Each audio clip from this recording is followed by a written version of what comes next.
Good evening, night owls, and welcome to Whisper Crowley. Tonight, I will guide you into a world of darkness, hoping to help you relax and unwind.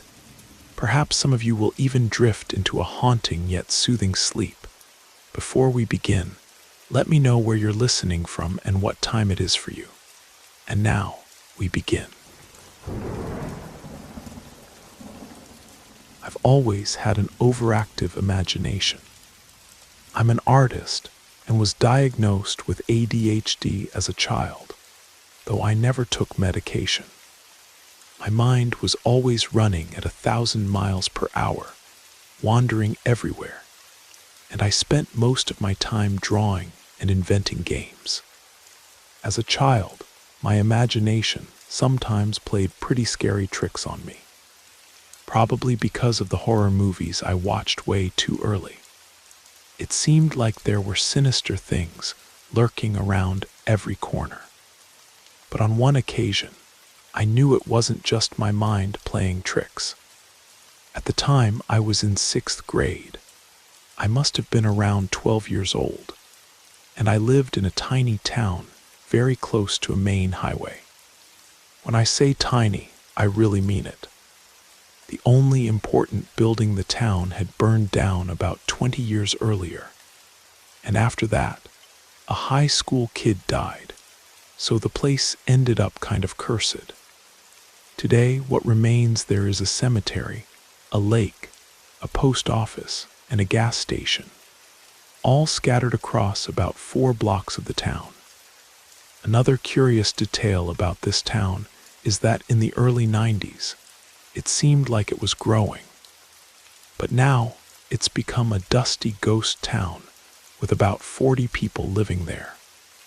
Nobody talked to anybody, and you barely saw anyone leaving their houses. The only other children in town were my 2 best friends, and it was just the 3 of us together every morning to the bus stop. Most of the time, nobody talked much during the walk. One morning it was foggier than usual, but what I remember well is that it was cold and there was a bit of mist in the air. My uncle, who has since passed away, grew up in this town and always had strange stories to tell me about the place. He was always warning me to stay alert because bizarre things happened here frequently. But to be honest, he was a bit eccentric, so I never took these things very seriously. But on this particular morning, there was something different. I felt a strangeness in the air. I wasn't that nervous at first because I expected the others to wake up soon. But when they didn't show up, I started getting desperate there alone at the bus stop. My mind started creating all kinds of crazy things, while I imagined a pair of eyes watching me from the fog, about 10 feet away. Suddenly, I saw something moving. It was absolutely real, and I remember every detail. It seemed to be a man, at least in shape and size, but the way he walked made my blood freeze. It was a slow, rhythmic walk, almost as if he were floating. My 12-year-old eyes almost popped out of my head, and I froze with pure terror. Just writing this now, my hands are shaking. And then he looked directly at me. His eyes were so far apart from each other that they almost seemed to be on the sides of his head, which was elongated like an egg lying down, but not that long. He had a small nose right in the middle, and didn't have a single hair. His mouth displayed yellow, crooked teeth under a smile that made me sick. I've read several creepypasta threads and seen almost identical descriptions of entities, which made me think maybe other people also saw what I saw. But it's never exactly the same. He didn't leave me until the school bus headlights appeared at the top of the hill. That's when, without taking his eyes off me, he raised his hand and waved. But it wasn't a goodbye wave. It was more like a see you around. And then he slowly walked away, and it seemed like it lasted forever. When the bus finally stopped, I was crying. I don't know if that's why I was like that. I don't remember what made me start crying, but the driver had to call the school, which then called my mom. She came to get me. I tried to tell her what I had seen, but she didn't believe me. She said it was probably just some guy wearing a mask to scare me, but I knew it wasn't that. I know it wasn't because for the next 5 years, he continued there, watching me, as if he were enjoying that time we spent together. In the first months, just seeing him would lead me to crying fits and screaming. My mom, who was single during most of my childhood, worked afternoons and evenings to support our house, so she was never around at those times to take care of me. I had no one to tell what was happening. I spent a lot of time scared and alone. Whenever he appeared, I would call my grandmother and stay talking to her on the phone, hoping he would think I was talking to the police or something. I don't know for sure. I was 12 or 13 years old. I would close the curtains, turn on the TV, and try not to think about it. He only appeared about once a week, so it wasn't something that happened every day.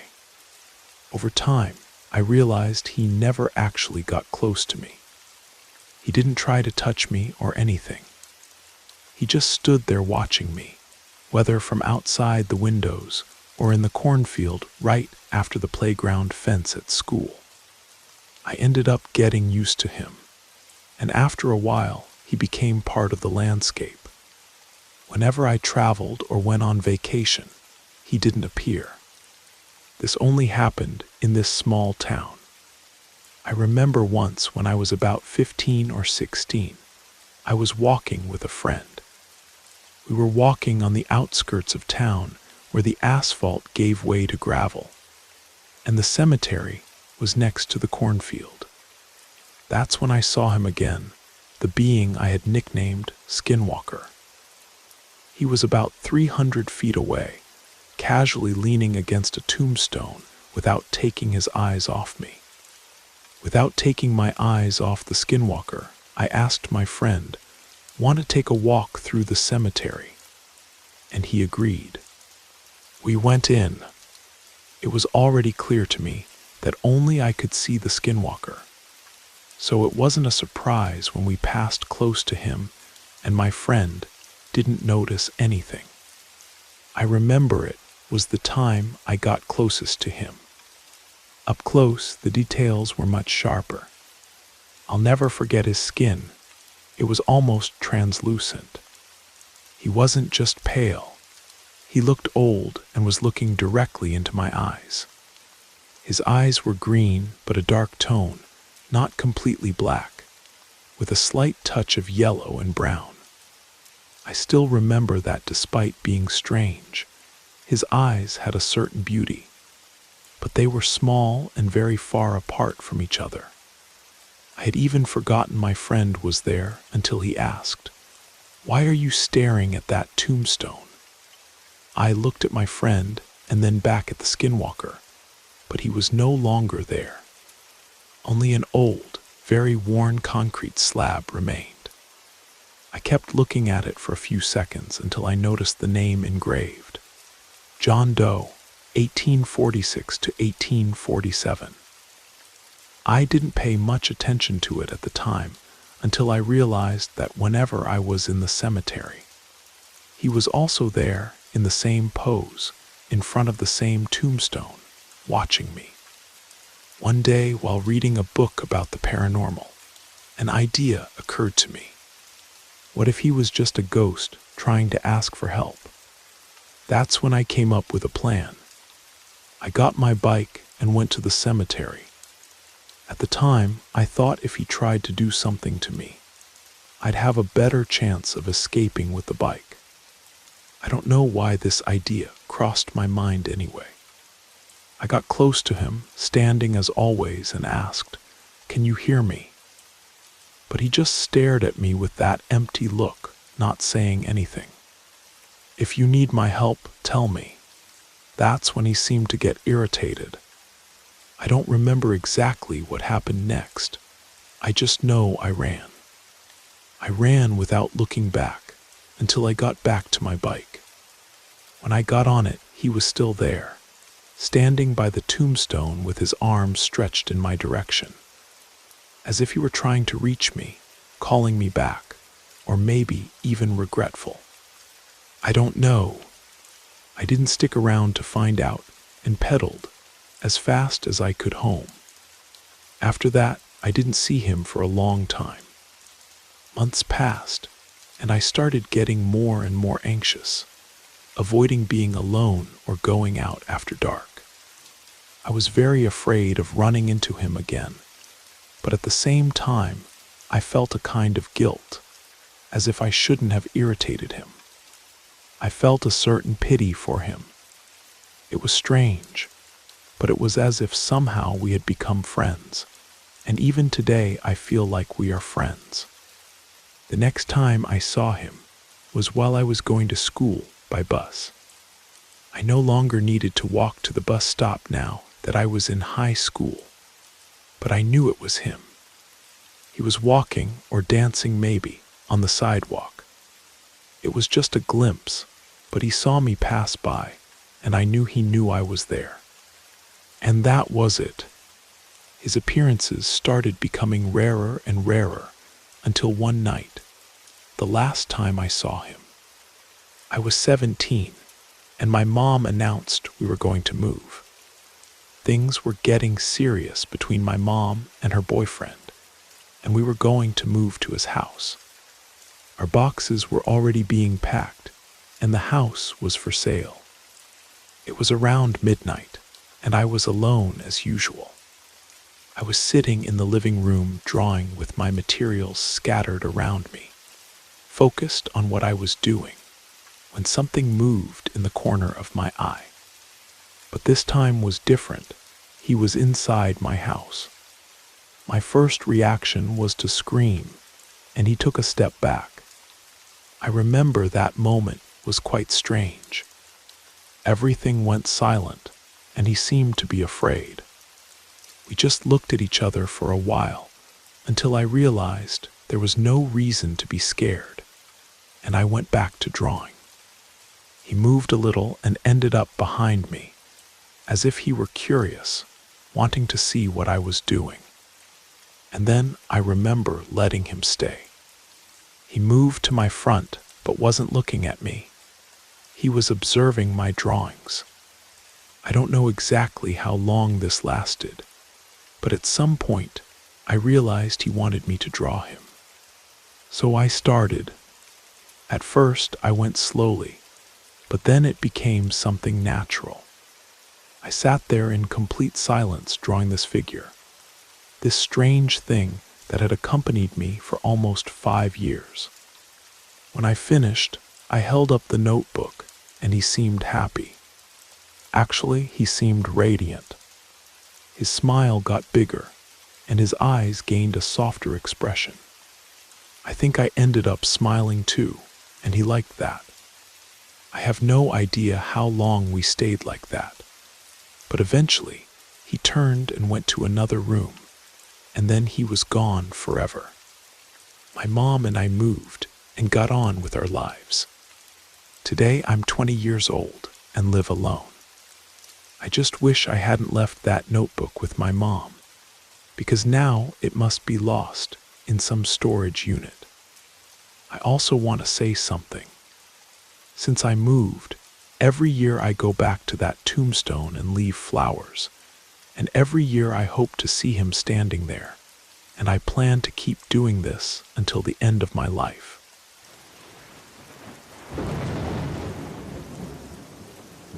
I hope you enjoyed the first story. If you did, don't forget to leave a like. But if I didn't do my job well, feel free to give it a thumbs down. Either way, drop a comment and let us know where you're listening from and what time it is for you. Now, let's continue. I moved to Kentucky to work in firefighting.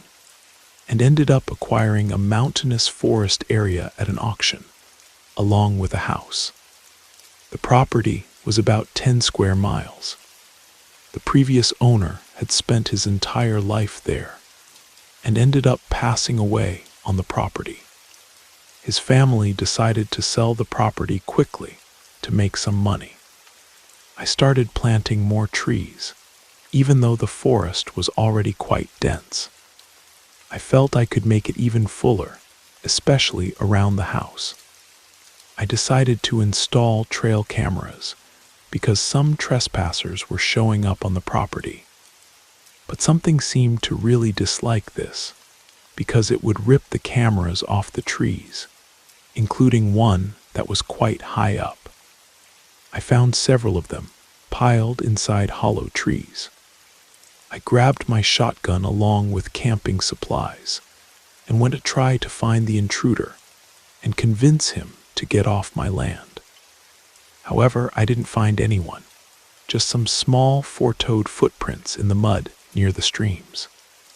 At first, I thought it was a raccoon, but the distance between the footprints made me think it walked upright. I camped right there, made myself comfortable, and prepared a delicious rabbit stew. I ended up going to sleep in the tent before washing the pot because I was so tired. I woke up around 3 in the morning with the moonlight streaming through the trees. There were strange sounds outside. They seemed light and almost small. I opened the tent window flap and saw the stew pot swaying. But I didn't notice anything nearby except a moss-covered rock about the size of a gallon jug that I hadn't noticed before. I didn't pay much attention and went back to sleep.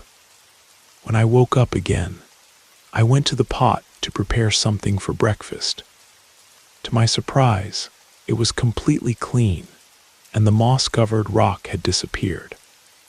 I figured raccoons must have cleaned the pot during the night, and that rock was the pile they used to do it. I packed up my things and took another look around, but didn't find anyone. However, I swear the moss around there seemed to be alive. The rocks seemed to move every time I looked away. It wasn't exactly a feeling of fear, but something strange in the air. At some point during the search, I realized I had lost my knife, one I'd had for a long time. Despite being simple and cheap, it had sentimental value to me.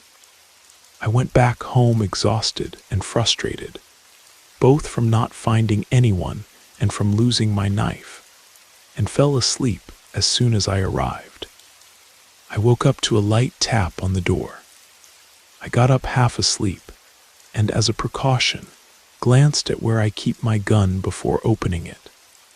I peeked through the window, but didn't see anyone. I grabbed my shotgun, unlocked the door, and took a peek outside, thinking maybe it was some new neighbor wanting to pay a visit. But once again, there was nobody there, just the peaceful sounds of the forest and the occasional flight of a hawk. When I stepped outside, I felt my foot kick something on the ground.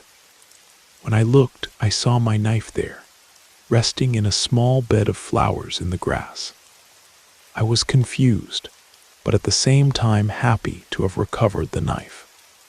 Then anger took over when I realized someone had been on my property watching me.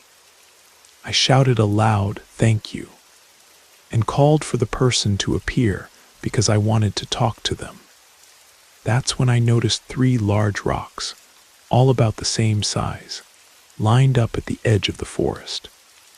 I picked up my knife and went back into the house. When I looked out the window again, the rocks had disappeared. About a month after finding my knife on the porch, I was working the land, planting more trees and preparing a small garden. Hugo, my puppy, was nearby, sniffing everything and doing those typical puppy things. While I was working the soil, I noticed 2 rocks at the edge of the forest, but I didn't pay much attention. They didn't bother me, and I didn't bother them. I was so involved in the garden that I ended up losing track of time. When I looked up, I realized Hugo had disappeared. I panicked since I adore that little guy and started looking for him, desperately. That's when I saw him at the edge of the forest, sniffing one of the rocks. When he brought his nose very close, the rock moved slightly, and I ran to him, afraid he might get hurt if the rock fell. That's when I saw the moss on the rock move, and suddenly a small, thin arm appeared. I stopped for a moment, blinked to make sure I wasn't imagining things. The heat and humidity were intense, and I hadn't drunk as much water as I should have. Even so, the arm continued to extend slowly toward Hugo, always retreating whenever his nose touched it. I stood up again, being careful not to scare that rock thing. It was getting even closer to Hugo, about 150 feet away, and I realized it was petting his head. Hugo was wagging his tail, clearly happy with it. I got to about 30 feet away when I ended up stepping on a branch, making a loud noise. At that moment, the creature's arm quickly retreated into its body, and the rock started rolling hurriedly away. Hugo ran after them, and I ran after Hugo. I ended up losing sight of my dog and looked for him until the sun started to set. I went back home to get a flashlight and my camping equipment, determined to find my companion. When I approached the porch, I saw a black and white pile on the ground. I started running, fearing the worst, and as I got closer, I realized it was Hugo lying there motionless. My heart raced when I saw red and pink spots around his head and neck, and I sped up, thinking my dog was seriously injured or even dead. When I got to within a few feet, about to step onto the porch, Hugo's head lifted. He looked at me, got up, and came to meet me with his tongue out and drooling, clearly happy to see me. Hugo had a small crown made of red and pink flowers around his head and neck, and a rope was tied to his collar, attached to my door. I hugged him tight, my eyes filling with tears, because he had become such a great companion to me.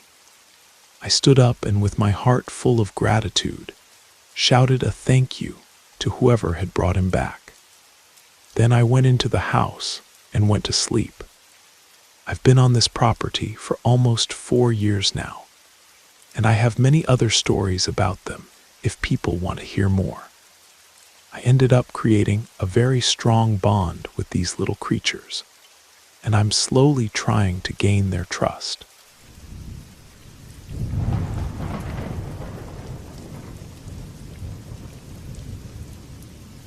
I'm not exactly someone who believes much in the supernatural, but there was one time in my life that left me pretty scared. The strangest thing is that it's quite similar to some skinwalker stories I've seen around here. This happened in a place known as Miracle Mile, or around there, in the state of Wyoming. My family was living in Montana because of work, and we took a camping trip with another family. It was the summer of 1998, and my dad and my 2 brothers, along with my dad's friend and his 2 sons, they were Canadian, but lived in Montana, decided to take a camping trip to fish near Casper, Wyoming. We all went together in a van during the night and arrived at the location quite late at night. I'm the oldest in my family and was the same age as my dad's friend's oldest son. So we decided to set up our own tent while the rest of the gang stayed in the big family tent. We camped near a river and went to sleep without anything strange happening. Now let me describe the campsite. It looked like the surface of the moon. No trees, just rocks and desert all around. It wasn't exactly the best place for a 14-year-old boy to camp. My dad's friend, who was a huge outdoor adventure fan and hunter, chose the location, and he guaranteed that the fishing there was incredible. The next day, we decided to explore. All the kids went to take a look at the river and play a little. While we were walking, we ended up reaching a huge rock formation. The base was all stained black with large plate-sized stains, and we found animal bones on the ground. It was kind of interesting, but nothing we found too strange at the time. The day passed with us doing what kids do, and as night approached, we had a good meal and sat around the campfire. That's when we started hearing some strange sounds, almost like a baby crying, but very soft and distant. Everyone got a bit scared, but my dad's friend said it was just a lynx and that it was far away. I don't understand any of this, so if someone who knows could confirm, I'd appreciate it. He had a rifle in the truck and a .38 pistol with snake-shot ammunition, as he called it. So we decided to let it go and went to sleep, thinking it wouldn't be a problem. My friend and I were in our tent playing cards when we heard some movement outside. This was about an hour and a half after everyone had already gone to sleep. So we opened the tent zipper a little and peeked out. My dad's friend was walking around the perimeter with his gun in hand, as if he were looking for something. We stayed silent, watching him walk with a worried air. And before returning to the main tent, he grabbed the rifle from the truck, loaded the weapon, and entered the big tent with it. We didn't hear anything more after that, and ended up falling asleep. The next day, we asked my friend's dad why he was walking around with the gun drawn the night before. He told us not to worry, that he just thought he heard some noise at the campsite. It was kind of strange for us. It seemed suspicious, and you could see he was still a bit distrustful. It's worth saying he wasn't the crazy type. Actually, he was a very intelligent engineer who didn't believe in paranormal stuff. So we got the impression he was just worried about some dangerous animal showing up and causing problems for everyone at the campsite. That day, some very strange things happened. First, we found several dead rodents on the rock with the black stains. Now we started thinking the other stains were actually blood from previous deaths. It was pretty weird, and we had no idea how the animals got there. Second, we discovered footprints in the sand around the campsite. They almost circled the place about 80 feet away, right where the darkness took over. My dad's friend said they looked like coyote tracks, just bigger. From the number of tracks, it seemed like there was more than one. I'm not sure if there are coyotes in Wyoming, but I believe there are. Third, the cooler in the truck bed was open, and the food had been rummaged through. This pointed to raccoons, since they can climb and open the cooler easily. But this didn't explain the tracks, which were definitely not from raccoons. After we saw the tracks from some pretty big animal, we decided we would move the campsite the next day. The fishing had also gotten worse, so it would be our last night there anyway. Everyone was a bit apprehensive about the idea of being attacked by a wolf or whatever it was, and dinner was pretty quiet. I could tell my dad and his friend were clearly more worried now, especially because of the kids. We decided to move our small tent closer to the bigger one, and took our pellet gun to sleep with us. Useless, I know, but it seemed like protection somehow. The kids all went to bed, while my dad and his friend stayed up talking around the campfire.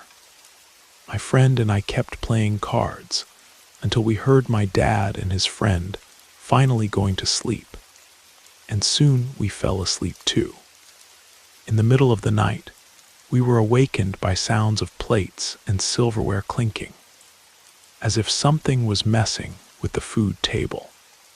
We couldn't find the flashlight, so my friend and I started yelling to wake up our parents and find out what was happening. As soon as we did this, the noise stopped, as if whatever it was trying to listen to where the sound came from. We were sitting there in our beds, terrified of what was outside. That's when we heard a low, guttural growl, something I had never heard before. At that moment, my dad's friend yelled, asking what we wanted. We started saying there was something outside when we heard a loud crash. We later found out it was our washing basin being pushed off the table, followed by another guttural growl, this time more distant. Panic took over us. It seemed like my dad's friend was taking forever to come out and see what was happening outside. Finally, we saw his flashlight when he opened the tent zipper, and that's when everything went to hell. I'll describe the final events as clearly as I can remember. The first thing I remember is my dad's friend yelling very loudly, maybe to try to scare the animal. Soon after came the real scream when he called my dad, asking him to get the rifle. There was a hurried, panic-filled conversation while they gathered in the tent. By this point, we were already screaming, asking what was happening, when we heard the first shot. We finally decided to open the tent. The scene I saw at that moment marked me to this day, 16 years later. My dad, in just his underwear, had a flashlight illuminating his friend, who was holding the rifle, pointing and yelling toward the truck. When we opened the tent, my dad's friend had scared a creature that was near our table. Apparently, the animal was drinking water from our washing basin. After he yelled, the animal made a call as if it were calling another animal that was standing near the truck. After getting the rifle, he shot at the animal that was near the truck, while the other had already disappeared from sight. When I managed to look outside, I saw they were heading toward the animal, thinking it was hiding behind the truck. My dad's friend approached the back of the truck and kicked the rear panel, shaking the truck to try to scare the creature away, and it worked. The animal came out running about 60 feet beyond our tent toward the darkness. Since it was very close to our tent, my dad's friend decided not to take a second shot. We decided to pack most of our things that night and ended up sleeping inside the van. We kept talking about what each of us had seen, trying to find a reasonable explanation for what happened. We believed the animal was about 4 feet tall, quite lean. It seemed gray with short fur, but could be white or brown depending on how the flashlights illuminated it. It had long legs that bent like a kangaroo's with short arms and a small tail. It ran on 2 legs, but when we saw it behind the truck, it was on all 4s for a moment before standing up again. The animal was about 3 feet tall, and the face and mouth reminded us a lot of a dog.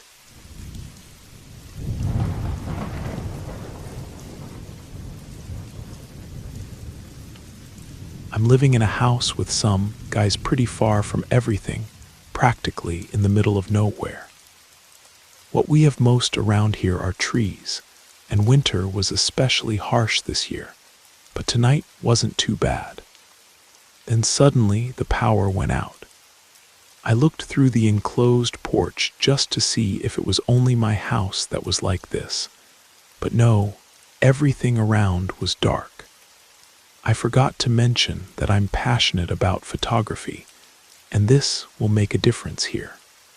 Since I had nothing better to do, I thought to myself, I've never seen such a big blackout like this.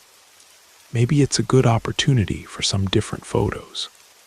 So I went out the door feeling more nervous than usual. Relax, I told myself. Don't let this get to you. I kept walking and managed to take some pretty cool photos of light trails from passing cars, but I couldn't shake the feeling that something was following me. My heart started beating hard. The wind was so strong I could barely hear what was happening around me. I decided it was time to end the session and go back home. When I got close, I thought, just one more photo, and took one of the house where I live. But the tension and panic were already taking over me. What's happening? I never let things get to this point. I'm feeling like I'm not the only one out here. I run inside, take off my boots and clothes near the door, and suddenly something bangs hard on the door. I freak out immediately, lock the door, and run to my room. I close the door from inside and try to calm down enough to sleep. The next day, I decide to take a look at the photos I took. When I get to the photo of my house, it gives me chills. I can barely believe what I see. The house looks like a real nightmare in the image. Wait, this shadow is strange. I get closer to the screen. What is this? I whisper to myself. You can clearly see what appears to be a man with a pig's head looking directly at me. And at that moment, I lose control. Since then, I've been hearing knocking around the house some nights a week, and whatever this thing is, it wants to get in. I can't sleep properly anymore because of this.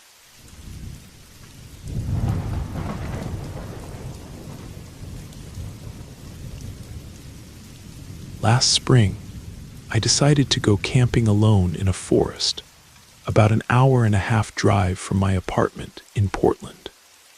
I didn't have anything specific in mind beyond spending a day outdoors and then returning home. Even though I didn't have much camping experience, I figured it wouldn't be a problem since it was just one night away from civilization. When I arrived at the main camping trail entrance, I noticed there were 4 cars parked along the roadside. I really wasn't in the mood to interact with anyone or spend the day surrounded by people. So I continued driving until I found another trail about 2 miles further down the road. There wasn't proper parking, so I had to drive even further ahead and then walk back. This second trail was much narrower, all dirt-packed without gravel or anything that indicated it was a frequently used spot.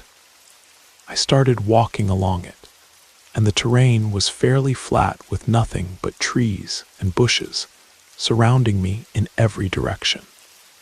After about 3 hours of hiking, the trail kept getting narrower and narrower, until I wasn't really sure if I was still on the right path. From the beginning, I kind of sensed that something like this might happen. But after 3 hours of walking, I decided not to worry about it and simply pressed on. Eventually, I turned around and started heading back, trying to find the more well-defined part of the path. However, just 10 minutes later, something made me stop suddenly. A cabin in the middle of the forest. My first reaction was to think that I must be completely lost. After all, I hadn't seen it when I passed by earlier. But I was quickly overcome by a strange sensation. What would a cabin be doing right there? I approached slowly, and since there was no door, I peered inside. It was a mess, full of debris and old trash. The longer I stayed there, the more fear grew inside me. I decided to turn around and return to the trail, but I was interrupted by a loud sound behind me. I looked back toward the cabin and saw through the entrance a man emerge from behind the wall. He appeared to be middle-aged, wearing torn clothes, and looked like he lived there.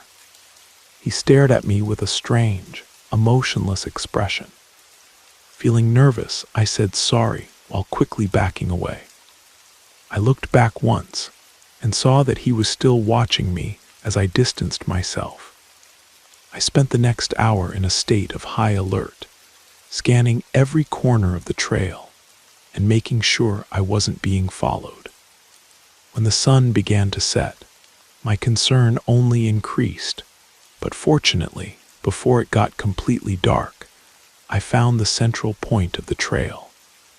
I thought about going straight back to the car, but I ended up deciding to spend the night right there just to make sure I wouldn't get lost again. I took off my backpack, set up the tent, and then lay down inside it. I had planned to make a campfire and do several other things, but at that point, I no longer had the energy for anything other than resting. I closed my eyes and fell asleep. When I opened my eyes, everything was completely dark, and the only sound I could hear was the creaking of the forest around me. I turned my head, and my eyes went straight to the tent entrance. There, peering through a slightly open gap, was the man's face covered by shadows. He was staring at me. I jumped back, and he did the same. I heard his footsteps moving away quickly as I rushed outside to look, seeing only his back disappearing into the forest.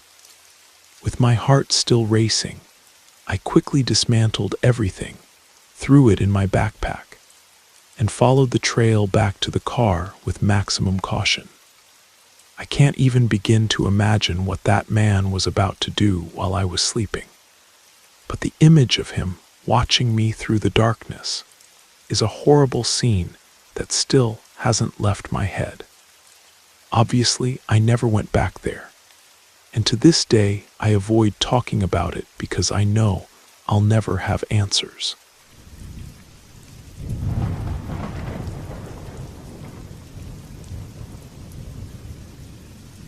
This happened during my junior year at Michigan State, back in 2017.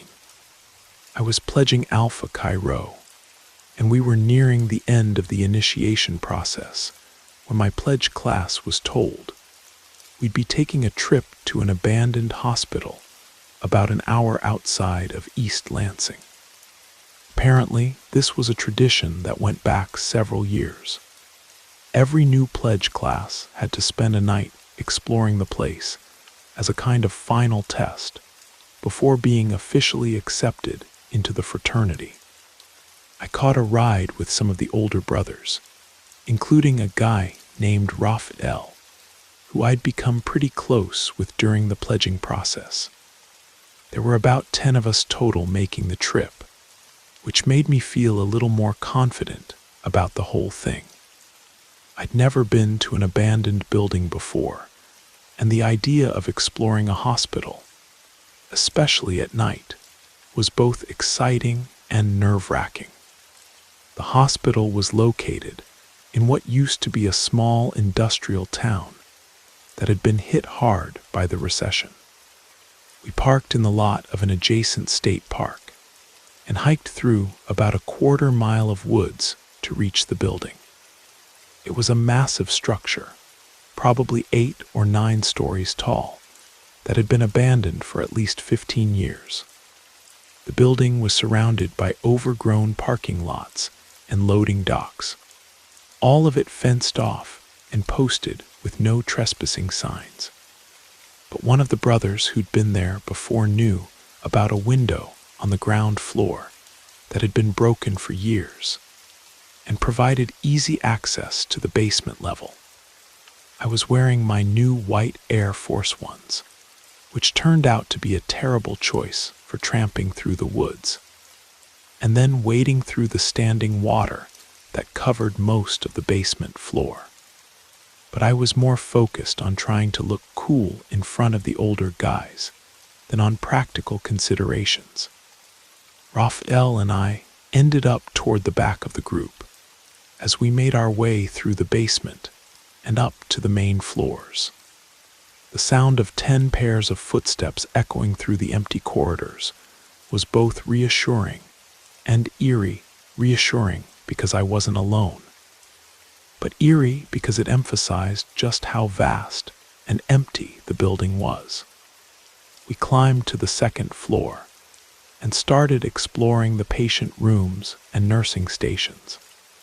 Some areas looked like they'd been untouched since the hospital closed, with gurneys and medical equipment still in place. Other sections showed signs of previous visitors, graffiti on the walls and evidence that people had been partying there. Gabriel, one of the brothers who'd been to the hospital several times before, mentioned that not many people bothered to break in because most folks didn't want to hike through the state park to avoid the security at the main entrance. After about an hour, our group started to spread out as different people became interested in exploring different areas. Raphael and I decided to check out a hallway that branched off from the main corridor, looking for rooms that might not have been explored by previous visitors. We found ourselves in what must have been a patient wing, with individual rooms branching off both sides of a long hallway. Some of the rooms still had hospital beds and monitoring equipment, covered in dust and debris from years of neglect.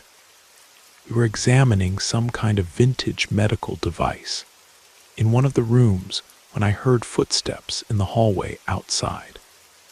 I looked out and caught a glimpse of a dark figure moving quickly past the doorway, heading toward the far end of the corridor. "Hey," I called out, assuming it was one of our fraternity brothers. "Who was that?" Raphael came out into the hallway, but by then the figure had disappeared around a corner.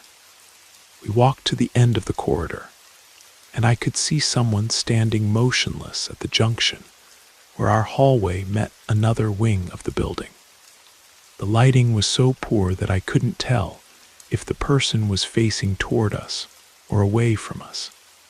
Just a dark silhouette against the slightly less dark background of the opposite wall. "Who are you?" I called out. But instead of answering, the figure stepped sideways into one of the rooms and disappeared from view.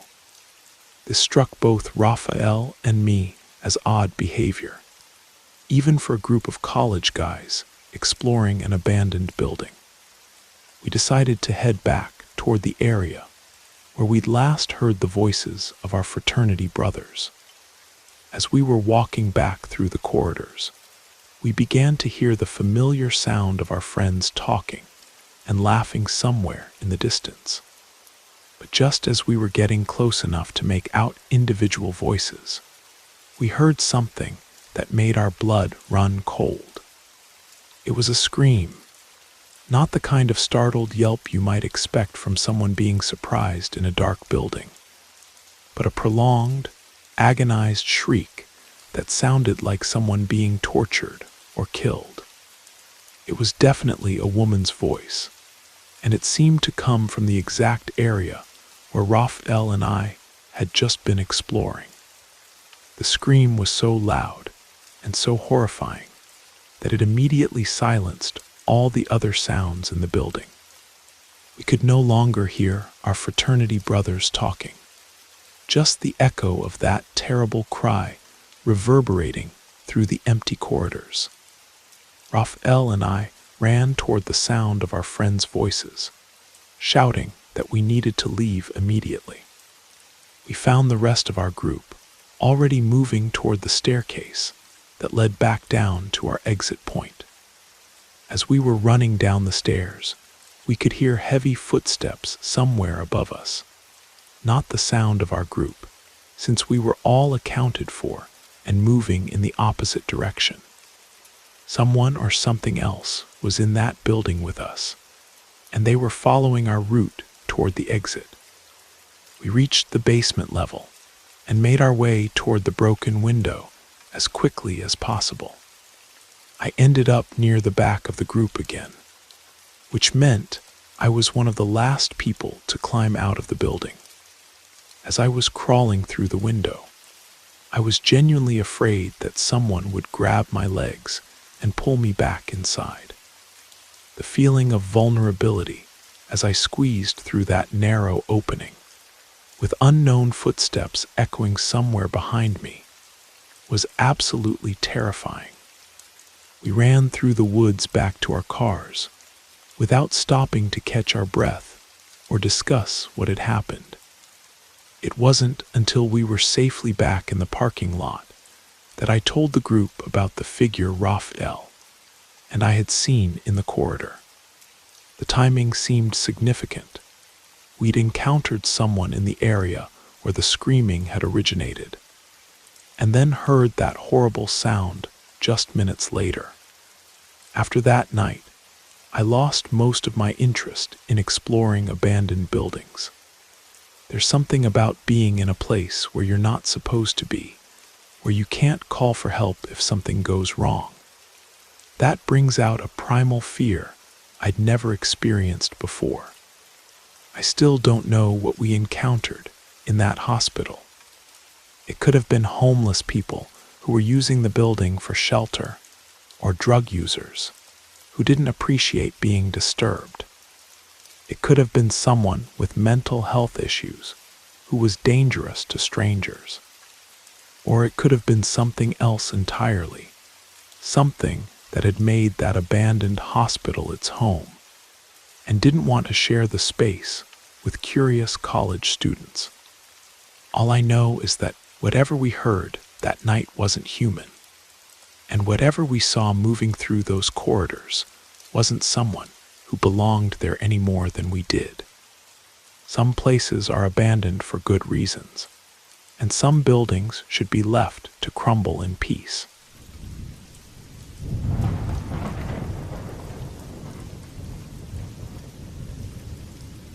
What happened to me was such a strange experience that even today I can't understand it. I've always been pretty skeptical about paranormal stuff, so this whole thing really messed with my head for a long time, even though it happened to me personally. I must have been around 10 years old, in 5th grade. Like almost every Saturday, one of my best friends came over to hang out at my house. We were both pretty observant kids, so when something weird happened, we'd immediately point it out to each other. Back then, my little sister had this baby doll that could crawl on all fours by itself if you put batteries in it. I never paid much attention to it, just thought it was kind of cool how it would blink its eyes when you tilted it the right way.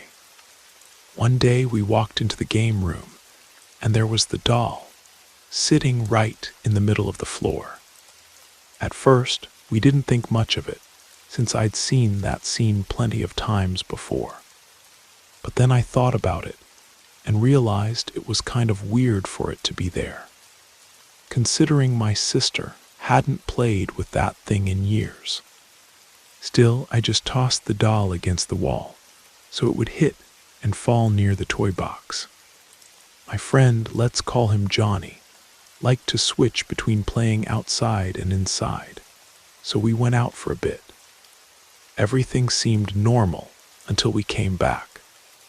As soon as we entered the hallway leading to the game room, Johnny just froze, completely motionless for a few seconds.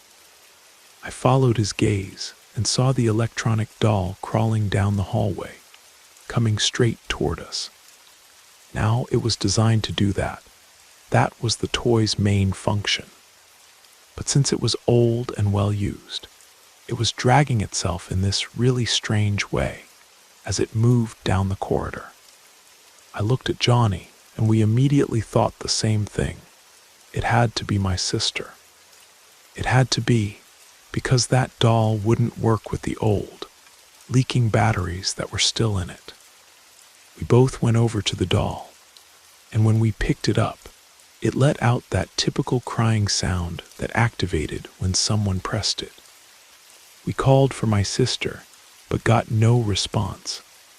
Confused, we searched the whole house and discovered she was still sleeping. Hadn't been anywhere near the doll all day. Just to be clear, my family isn't the type to play pranks on each other, especially not with something as creepy as a doll like that. At this point, Johnny and I started getting a little scared. So we buried the doll under a pile of toys in the game room and left it there. Fortunately, in the following weeks, we didn't have any more problems during our playtime. A few weekends later, my friend and I were sitting at my house's dining table. He was across from me, and behind me was the living room with some couches and 2 enormous bookshelves. We were talking normally when, mid-conversation, he took a sip of his soda. Suddenly, he spit the drink all over the table. I was surprised, especially since he'd always been really calm. "What happened?" I asked. He pointed behind me silently. When I turned to look, I was paralyzed. There was that doll sitting right on top of one of the giant bookshelves, a considerable distance from where I was sitting, facing directly toward us. We both ran to my mom, who was outside at the time, and asked if she'd been the one to put the doll up there. Worth mentioning that neither my friend nor I could have reached the top of that bookshelf, since it was almost twice our height. We got chills when my mom asked what doll we were talking about. Considering that no one in my family would pull a prank like that, my dad was out, and neither my friend nor I would mess with each other that way. We started to panic. Something was definitely wrong with that doll. We asked my mom to get the doll down for us, and we took it out to the trash bins on my family's rural property, where it stayed for quite a while. For a few weeks, that was the end of the story. We started to forget what had happened, until one day, on a weekend morning, I woke up without Johnny around. Sometimes I'd even wondered if he had been the one placing the doll in strange places. But that morning, I was certain this theory was wrong. I went to the kitchen, which has a glass door connected to the front porch. When I looked outside, I froze.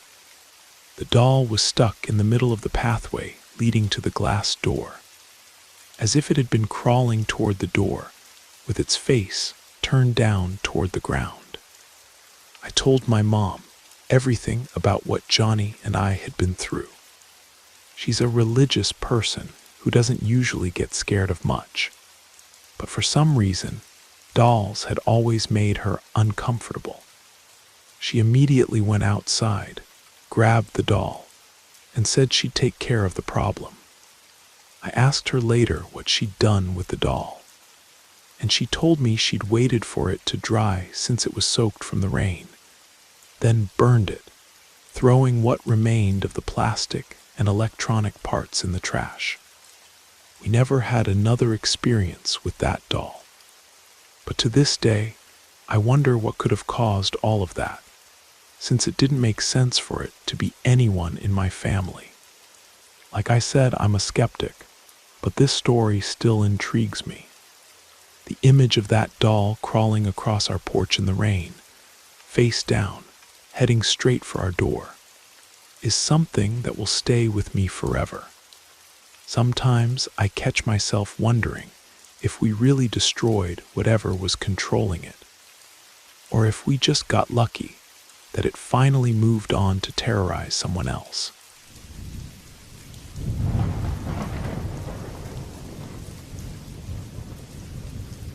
I recently started a new job that my best friend helped me get. He didn't tell me anything about what I was getting into beforehand. We worked the night shift 3 times a week receiving merchandise, and normally we had about 6 people on the team. On other days it was just 3, and sometimes only 1 when things were slower. The store had 16 aisles, and aisles 14 through 16 were way in the back. On my first day, which was a truck unloading day, they put me to work on aisles 8 and 9. Since I was new, they went easy on me as these were easier aisles. There was another person working aisle 10, pretty close to me. While I was doing my work, I caught a glimpse out of the corner of my eye of a dark shadow passing quickly. I thought it was strange because the place it went to was a dead end. There's nothing back there. At the time, I figured it was the other employee, since he was wearing black. After I finished, I went over to aisle 10 and found him sitting on the floor working on the bottom shelves.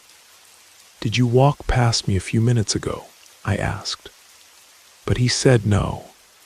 So I went to aisle 2 where my friend was working and told him what I'd seen.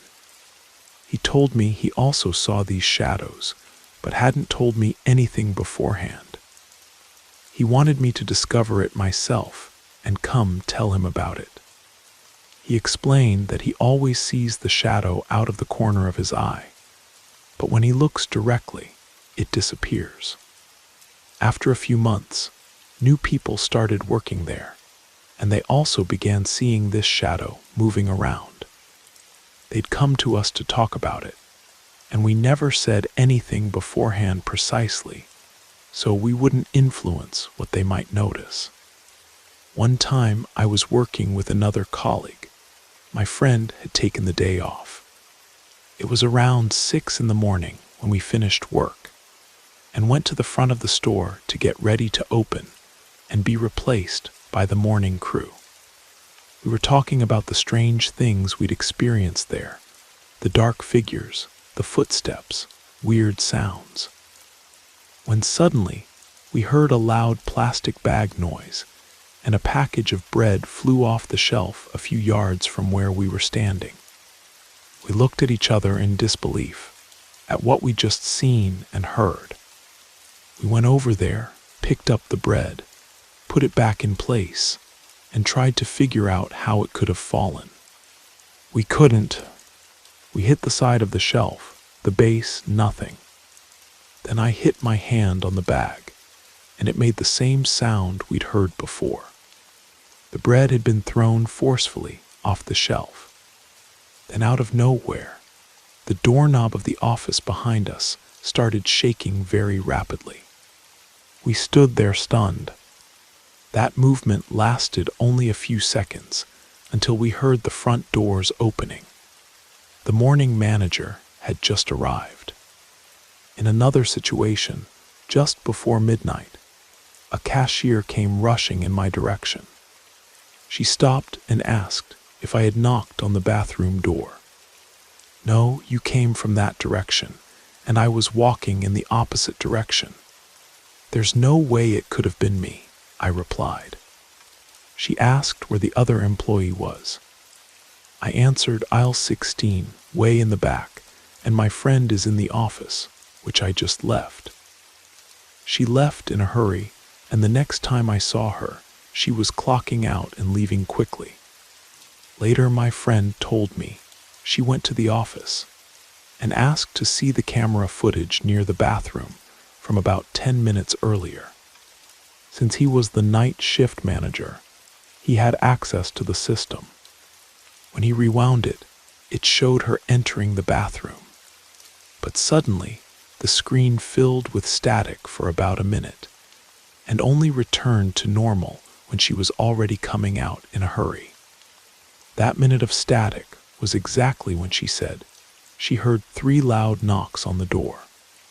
Another night we were having power issues, so all the store lights were dim, not as bright as usual. There were 3 of us working that day, and I was assigned to aisle 16, which bothered me because of the poor lighting and the kind of creepy feeling that back part of the store always had. Around 2 in the morning, my friend came to call me for lunch, which we always ate at that time. While I was finishing up cleaning and we were talking, we heard a noise right next to us in aisle 15. and then a growl. Just remembering it now gives me chills all over. We were breathless, stared at each other with wide eyes, and ran. We ran past our other coworker, who asked what had happened. We told him, and he said that earlier that night, when he was getting things to work on aisle 12, he ended up falling to the floor. I felt like someone had pushed me, and I heard laughter right after. I didn't want to tell you at the time, because I thought you wouldn't believe me, he said. For the same reason, we also didn't want to talk about what we'd just experienced. The three of us went to the office to see the camera in aisle 15. What we saw there was chilling. Against the shelves, a shadow seemed to be crawling sideways like Spider-Man climbing the wall, if you can imagine that. After that, we stayed together the whole night, helping each other with what needed to be done. I'll stop here with the reports, because otherwise this would never end. There was another night when the three of us were in the basement storing some things, talking and laughing. The stairs leading to the basement were old and made quite a bit of noise. It was easy to hear if someone was coming down. Only the three of us were in the store, when suddenly our colleague asked us to be quiet and pointed toward the stairs. We all went silent and started listening. We heard heavy footsteps, like someone wearing boots, slowly descending the steps. We were paralyzed, exchanging glances in silence while the footsteps approached and stopped just before the last step, before we could see who it was. We walked together to the curve to peek around. There was no one there. These days, I don't work there anymore. From the people I still know, they ended up eliminating the night shift. Nobody wanted to work it anymore. The thing that still haunts me most is that final night in the basement. Those heavy, deliberate footsteps coming down toward us, stopping just out of sight. It felt like whatever was making them knew we were listening, knew we were scared, and was enjoying every second of our terror. Sometimes I wonder if getting rid of the night shift was enough, or if that thing is still there, waiting in the darkness for someone else to discover its game.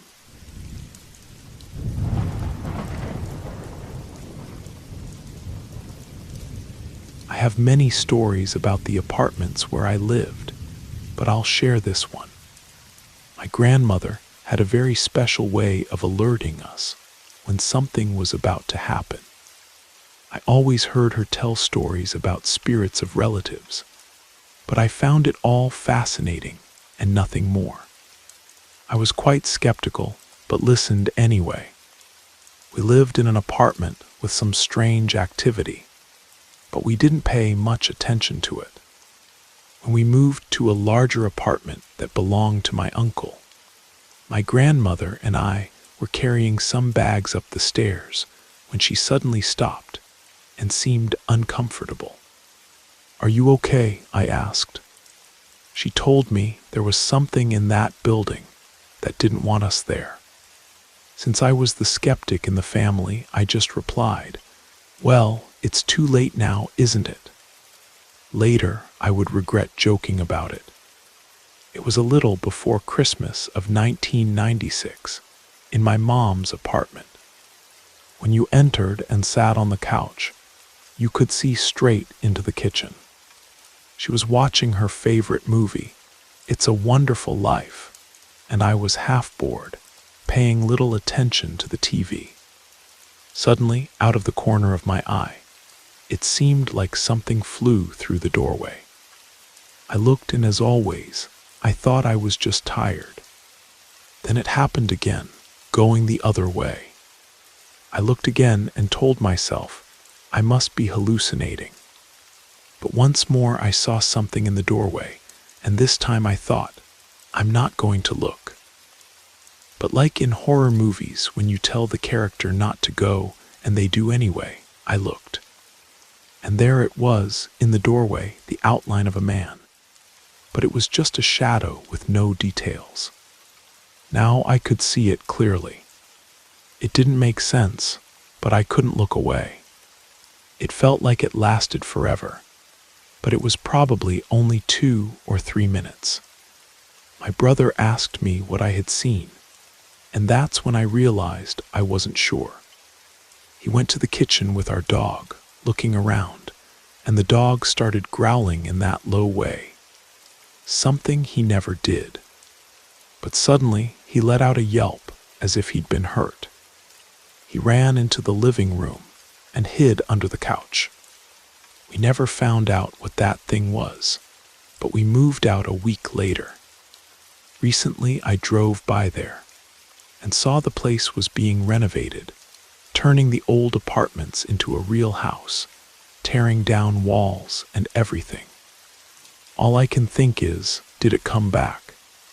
That night made me believe. The way our dog reacted still gives me chills.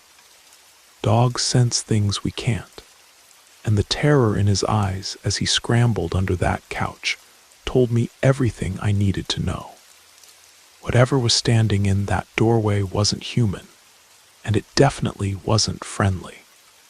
What bothers me most is how solid it looked, not like a wispy ghost or a trick of light, but a real, substantial shadow of a person. The way it just stood there, perfectly still, watching us.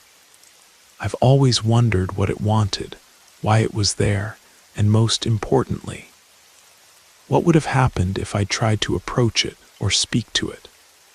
The memory of that Christmas season is forever tainted by those few minutes of pure, inexplicable terror. Every time I watch, It's a Wonderful Life. Now, I can't help but remember that shadow figure and wonder if it's still out there somewhere, standing in someone else's doorway, waiting to be seen.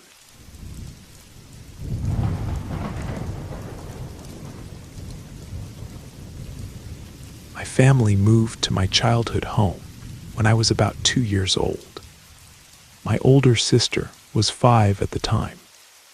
The new house was a late 19th century construction with thick stone walls, between 24 and 28 inches thick, which is quite common here in Bavaria.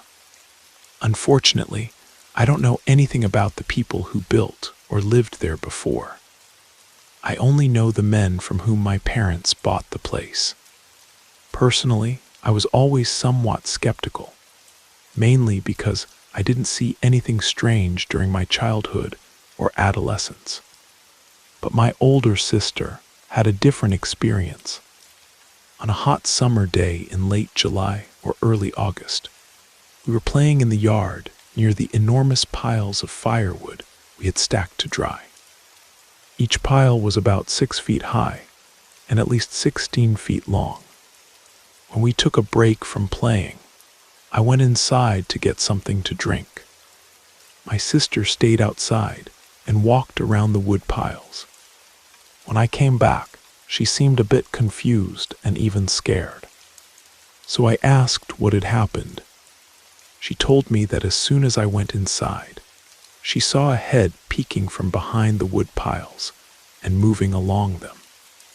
At first, she thought it was our father hiding to scare her, so she tiptoed to try to surprise him at the end of the pile. However, when she got there and looked around the corner, there was no one there. But the strangest thing was that she felt an absurd cold at that moment, despite the heat that easily exceeded 86 degrees. Our father had been in the kitchen the whole time with me and my mother, and the garden was surrounded by a high fence, so no one could have entered or left. Besides, we lived in a small village with that part of the garden facing an open field, making it even more unlikely that someone could be hiding. This was the first major paranormal encounter my sister had. Over the years, she continued to have similar experiences, seeing people who weren't there, hearing scratches during the night, or the creaking of floorboards as if someone were walking around. As I mentioned, I didn't believe much in paranormal things at that time, so I didn't pay much attention since I never saw or heard anything. My mother, on the other hand, had a different view, especially at night, since our father almost always worked the night shift. We were often alone, but this was never a problem. We had a dog, a German shepherd, who would protect us with his own life, so we felt safe enough. And as I said before, we lived in a tiny village. But about 20 years later, my mother told me about some of the experiences she had, and one in particular stuck in my mind. One night, my mother was awakened quite unpleasantly by our dog barking at some random animal. Maybe a rabbit or a hedgehog, she figured. This happened from time to time, and since her sleep was light, it wasn't unusual. Since she was awake, she decided to get up to get a glass of water. However, while preparing to get out of bed, she told me she saw a dark shadow crawling into the room from the hallway.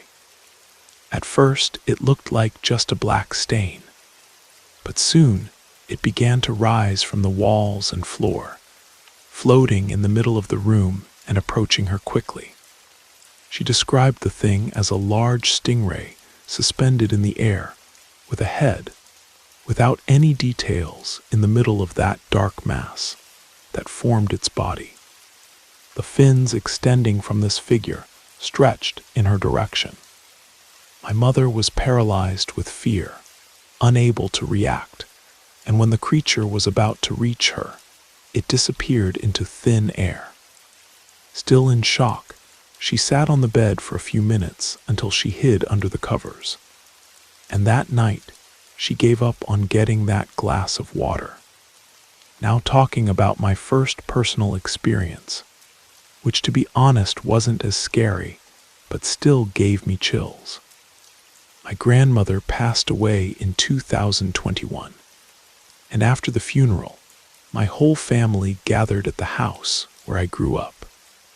We talked for several hours until the phone started ringing strangely. It was one of those cordless phones that sits in the base, but the sound wasn't the normal ring. It was several quick, consecutive rings, something I'd never heard before. My mother picked up the phone and answered, but all you could hear was static. And to make it even weirder, there was no record of any incoming call. Very strange. Later that same night, I felt the blanket being gently pulled from my shoulder, and then a warm hand rested on it. I knew I was alone in the room with the door closed, but curiously, I didn't feel fear or anxiety. In fact, it was a very good feeling, and deep in my heart, I knew it was my grandmother saying goodbye for the last time. Similar things happened to almost all the closest members of my family. It was that day that I finally became a believer. What strikes me most about that final night with my grandmother's presence is how different it felt from all the other strange occurrences in that house. While my sister's encounters with the mysterious figure by the woodpile and my mother's terrifying experience with the floating shadow creature filled us with dread, my grandmother's farewell touch brought only comfort and peace. It made me realize that not all supernatural experiences are malevolent. Some spirits, like my grandmother, return out of love to offer one final moment of connection. The warmth of her hand on my shoulder that night remains one of the most profound experiences of my life. A gentle reminder that love can transcend even death itself. That old Bavarian house held many mysteries within its thick stone walls. But perhaps the most important lesson it taught me was that the supernatural world, like our own, contains both darkness and light.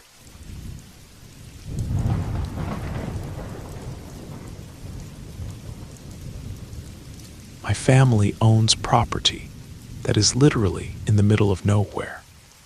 Out there we have a very, very old cabin. It's been there for at least 2 generations. The story we were told is that the people who lived in that cabin were the daughter of a local Native American chief who was banished from the tribe for marrying a white man, something extremely frowned upon at the time. They say the chief felt bad about having to banish his own daughter, so he gave her and her husband a piece of land far away from the village. From what I remember, her husband ended up dying somehow, and the story goes that she was devastated and alone, and cursed the house after the tribe refused to accept her back following his death. Now, I was never one to believe in curses, and despite always having liked the story, I never put much stock in the old tale my grandparents told me. The cabin, however, always gave me a certain uneasiness. Today I'm over 40 years old, and when we were organizing my wedding on the property, a relative asked me if I would go in there alone or let my children go in there. I answered not a chance. I'm not setting foot in that cursed place again, and I'm not letting them go there either.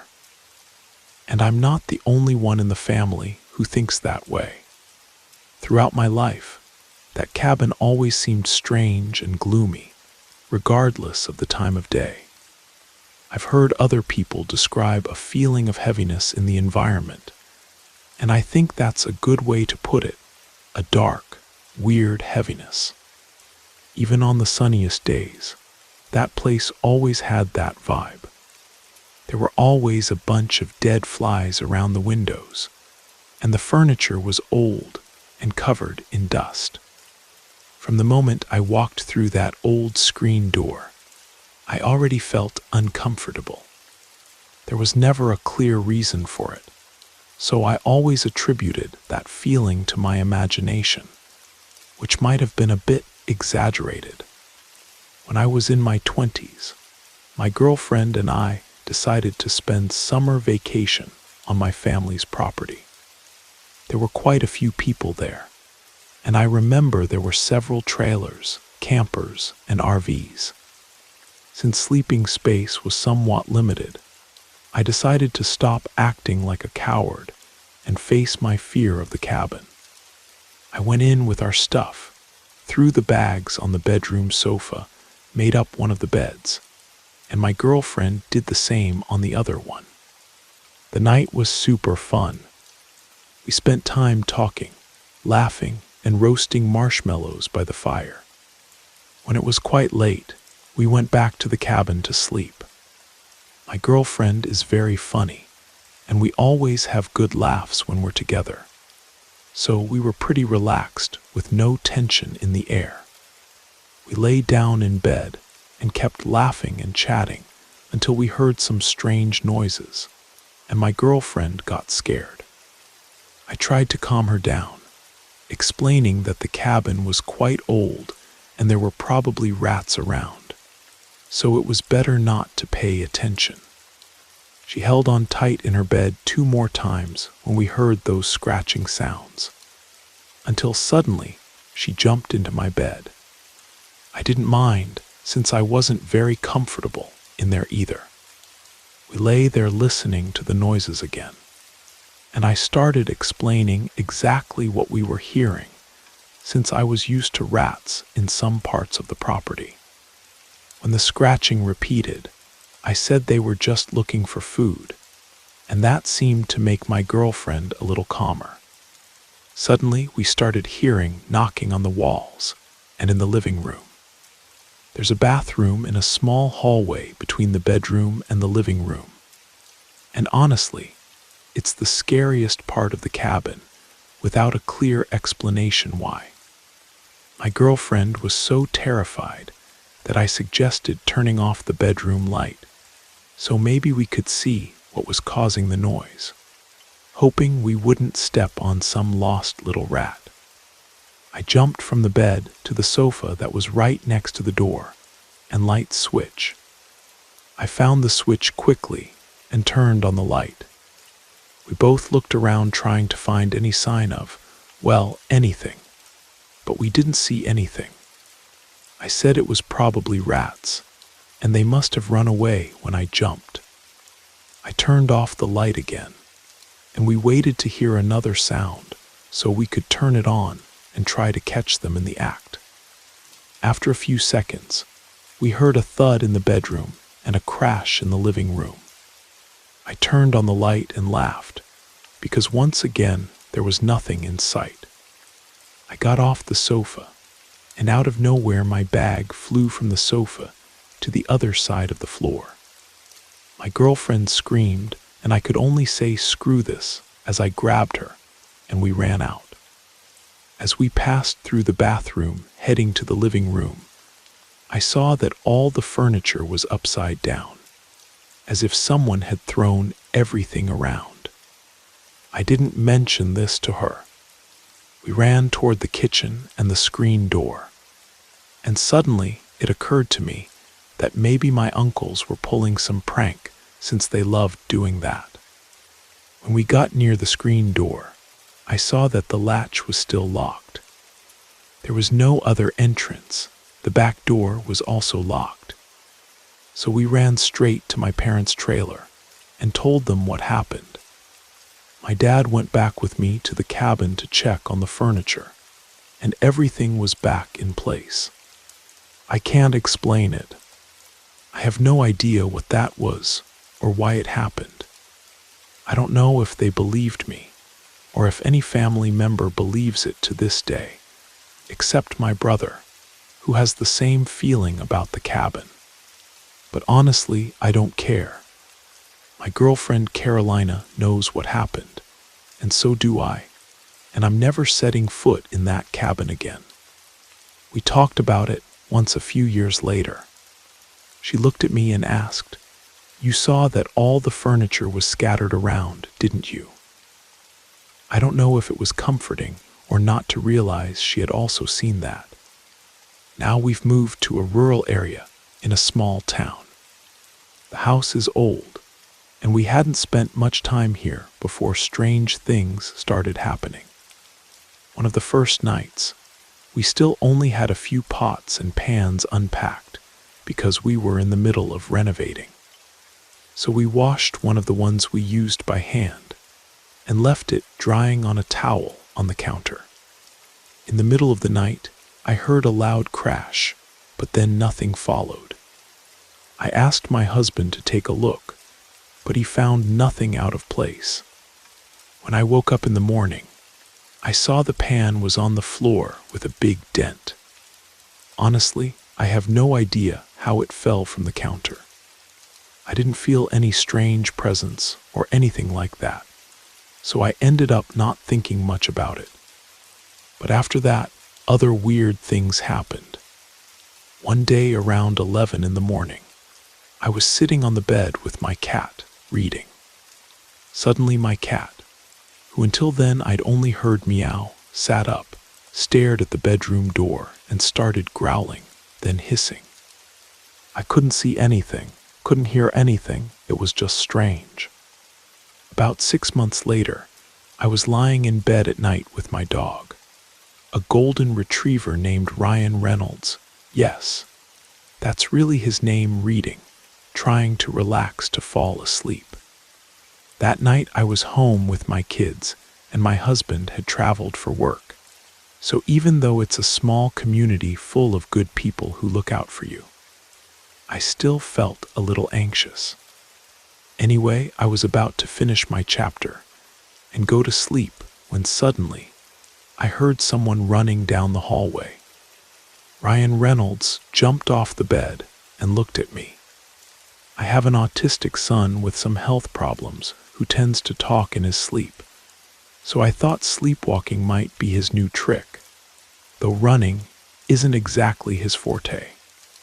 I assumed it was him and got worried, thinking he might be trying to leave the house. I got up from bed and called his name. No response. I went by the kid's room and both were sleeping soundly, sprawled out in their beds with no sign they'd moved. Both seemed to be in that deep sleep. The dog ran to the living room, but there was nothing there. This one I really don't know how to explain or describe. Once again, I was lying in bed at night and started hearing a strange noise. It sounds crazy, but it was like the sound of a heartbeat. It wasn't super loud, but you could hear it clearly. I woke up my husband and asked if he was hearing it too. He said yes, and he's pretty skeptical about these things. I asked what it could be, but he had no idea. We went to investigate, and the sound was loudest in the guest room next to the kids' room. The closer to the shared wall, the louder it got. The strangest thing is that in the kids' room, there was no sound at all, nothing. And then we heard something like breathing, as if the house were inhaling and exhaling. We couldn't figure out where it was coming from or what it could be. My husband eventually went back to sleep, but I stayed in bed listening to that heartbeat sound mixed with strange breathing. The night was quiet, no wind, and we never heard that sound again. My neighbors told me that a friend of theirs who lived here passed away a few years ago from cancer. They said she seemed like a fun person, so when I'm alone, sometimes I talk to her, asking her to help more with tidying up the house instead of just moving things or flickering the lights. That would be great, wouldn't it? My son, on the other hand, refuses to stay alone in the living room. He says he feels someone watching him. He insists it doesn't seem like something bad, but he just doesn't like the feeling. I guess only time will tell if it's just our imagination or if there's something more. The thing that haunts me most is that heartbeat sound. It was so rhythmic, so human, yet so impossible. Sometimes late at night when the house is quiet, I find myself listening for it again, part of me hoping it won't return, part of me curious about what message it might be trying to convey. If it really is our predecessor trying to communicate, I just hope she finds the peace she's looking for.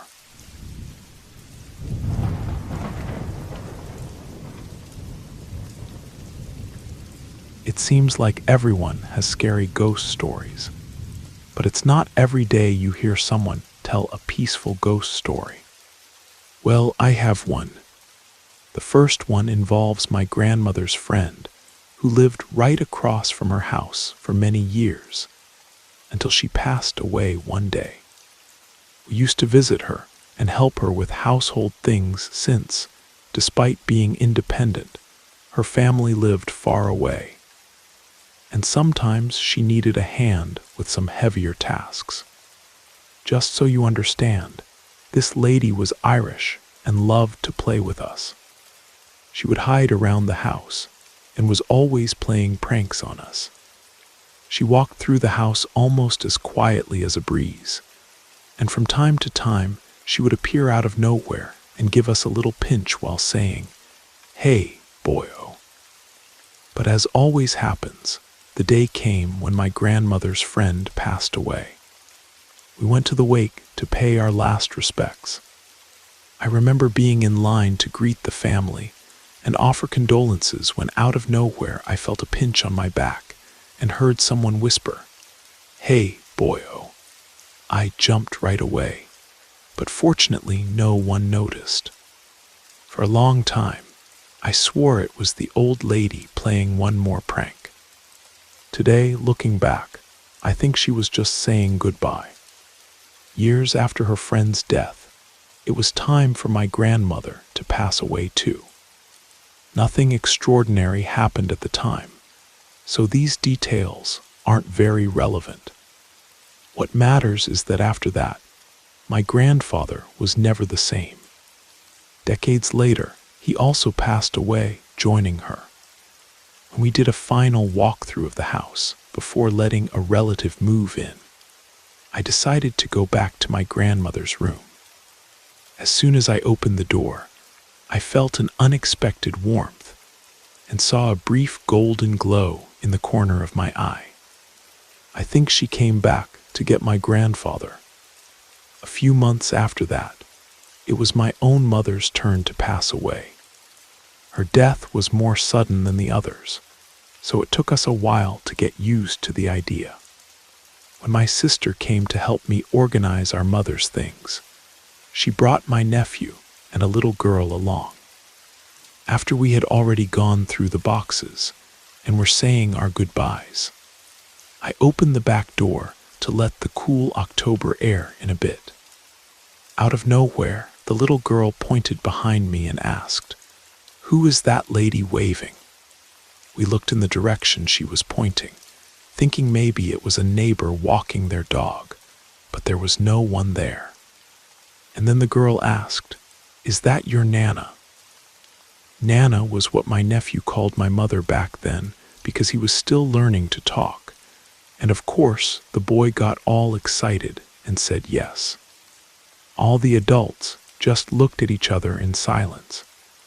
I like to think it was my mother staying around just to see her grandson one last time before departing. What strikes me about all these experiences is how different they felt from typical ghost stories. There was no terror, no malevolent presence trying to harm us. Instead, these encounters carried a sense of love and closure that I find deeply comforting. The Irish lady's final pinch wasn't meant to scare me. It was her way of maintaining that playful connection we'd shared while she was alive. My grandmother's golden presence in her old room felt like pure love, as if she was making sure my grandfather wouldn't make that final journey alone. And my mother's wave to her grandson was the most natural thing in the world. What grandmother wouldn't want one last look at the little boy she adored? These experiences taught me that death doesn't necessarily sever the bonds of love. Sometimes those who have passed find gentle ways to remind us that love transcends the physical world. Not all spirits are trapped or angry. Some simply want to offer comfort, to say goodbye properly, or to reassure us that they are at peace. I've shared these stories with friends over the years, and I'm always surprised by how many people have similar experiences. Brief, gentle encounters with loved ones who have passed.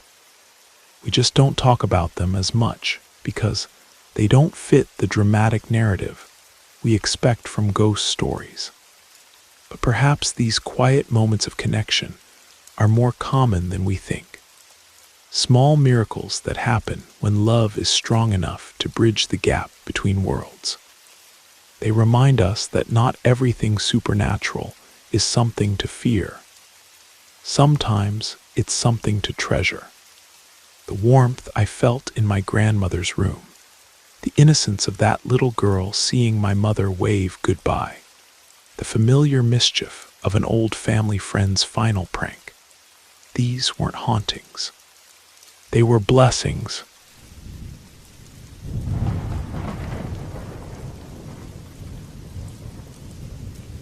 I never believed in supernatural things, but after what happened in that small town in rural Texas, my view on this changed completely. At first, the place seemed completely harmless. One of those small towns with houses spread far apart and dirt roads. I'd always been a city person, but I felt I needed some time away to escape the chaos and endless routines of big city life. It was then that a friend suggested I spend some time at the ranch property he'd inherited from his grandparents in rural Texas. He almost never went there and offered me the chance to stay for a while at the ranch, which was about 30 minutes by car from the nearest town. When I arrived, I was impressed by the tranquility of the place. The rolling hills, the clear sky, and the feeling of isolation had something comforting about them, but at the same time brought a subtle touch of loneliness. The people in the nearest town were quite friendly, but I noticed a strange way they looked at me, as if they knew something I didn't. In the first few days, I really enjoyed that peace. The ranch was huge, and the nights were absolutely silent except for the sound of crickets and wind passing through the trees. I spent time reading my books, walking the trails, and sleeping without any worries. However, as the days passed, I began to notice things that made me somewhat uneasy. They were small details that at first I tried to ignore. One night, for example, while I was sitting on the porch, I heard a noise I couldn't identify. It sounded like rustling coming from the thick brush, followed by a very soft whisper, almost impossible to hear. At that moment, I tried not to pay attention, thinking it could just be the wind or some animal. But the next night, the sound repeated. It came from exactly the same spot, in the middle of the wilderness. This time I grabbed a flashlight and decided to investigate. I walked to the edge of the brush, illuminating the trees with the light. As soon as the flashlight touched the leaves, the rustling suddenly stopped, and the silence that took over the place was absolute. The darkness seemed even thicker there, and a feeling of discomfort began to invade me. I decided to go back to the house.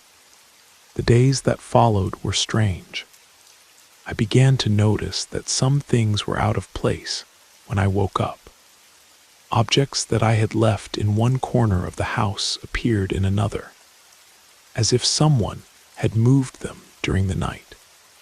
I tried to believe it was just my distraction, but that feeling of being watched was getting stronger and stronger.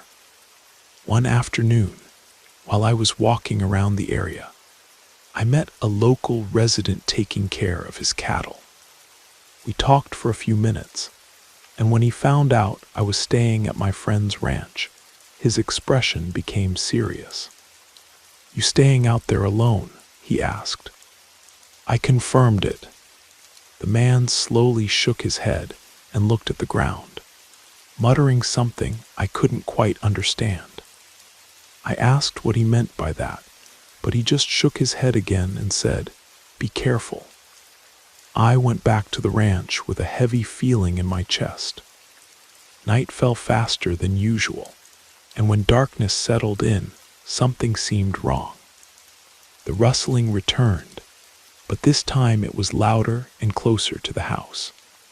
The wind began to blow hard, shaking the trees around violently. I stayed inside the house trying to stay calm, but that feeling that something was wrong wouldn't leave me. Around midnight, I heard knocking on the door. They were light knocks, as if someone was just brushing their fingers against the wood. My heart raced. Who could be there in the middle of nowhere at this hour? I grabbed a knife from the kitchen, trying to control my breathing, and went to the door. The knocking continued, and for a moment I considered opening it, but something inside me screamed not to do it. Then I heard a voice. It was low, almost a whisper, but clear enough to make me shiver to the bone. "Let me in just for a moment," it said. It was a female voice, soft and sweet, but there was something wrong with it, a coldness, a distance that didn't seem human. I was paralyzed for a few seconds until the knocking suddenly stopped. The silence that came after was terrifying. I moved away from the door, trying to calm myself down, but I knew there was something out there waiting. I grabbed the flashlight again, but didn't have the courage to open the door. I went upstairs to the bedroom and tried to sleep, but sleep wouldn't come. I lay there listening to the rustling of the trees outside, the knocking echoing in my head, and that voice asking to come in. The next day I decided I needed to talk to someone in town. I drove to the small town looking for answers. I found an elderly lady who owned a small grocery store. After some questions, she let out a long sigh and told me what she knew. According to her, the ranch where I was staying had belonged many years ago to a family known for practicing strange things. The townspeople avoided talking about it, but rumors said ancient rituals were performed on that land. They say something got trapped there, she said with a worried expression. It's not good to mess with these things. I tried to dismiss what she said, but it was impossible. The idea that something ancient and evil was trapped on that property wouldn't leave my head. I decided I'd stay one more day, just to make sure I wasn't losing my mind. I returned to the ranch in the afternoon with the sun still shining, but the feeling of discomfort didn't leave me for a minute. That night the rustling returned stronger, and soon the knocking began too. This time more intense and insistent. I was determined not to give in, but when I heard the voice again, everything changed. It was no longer asking to come in. Now it was angry.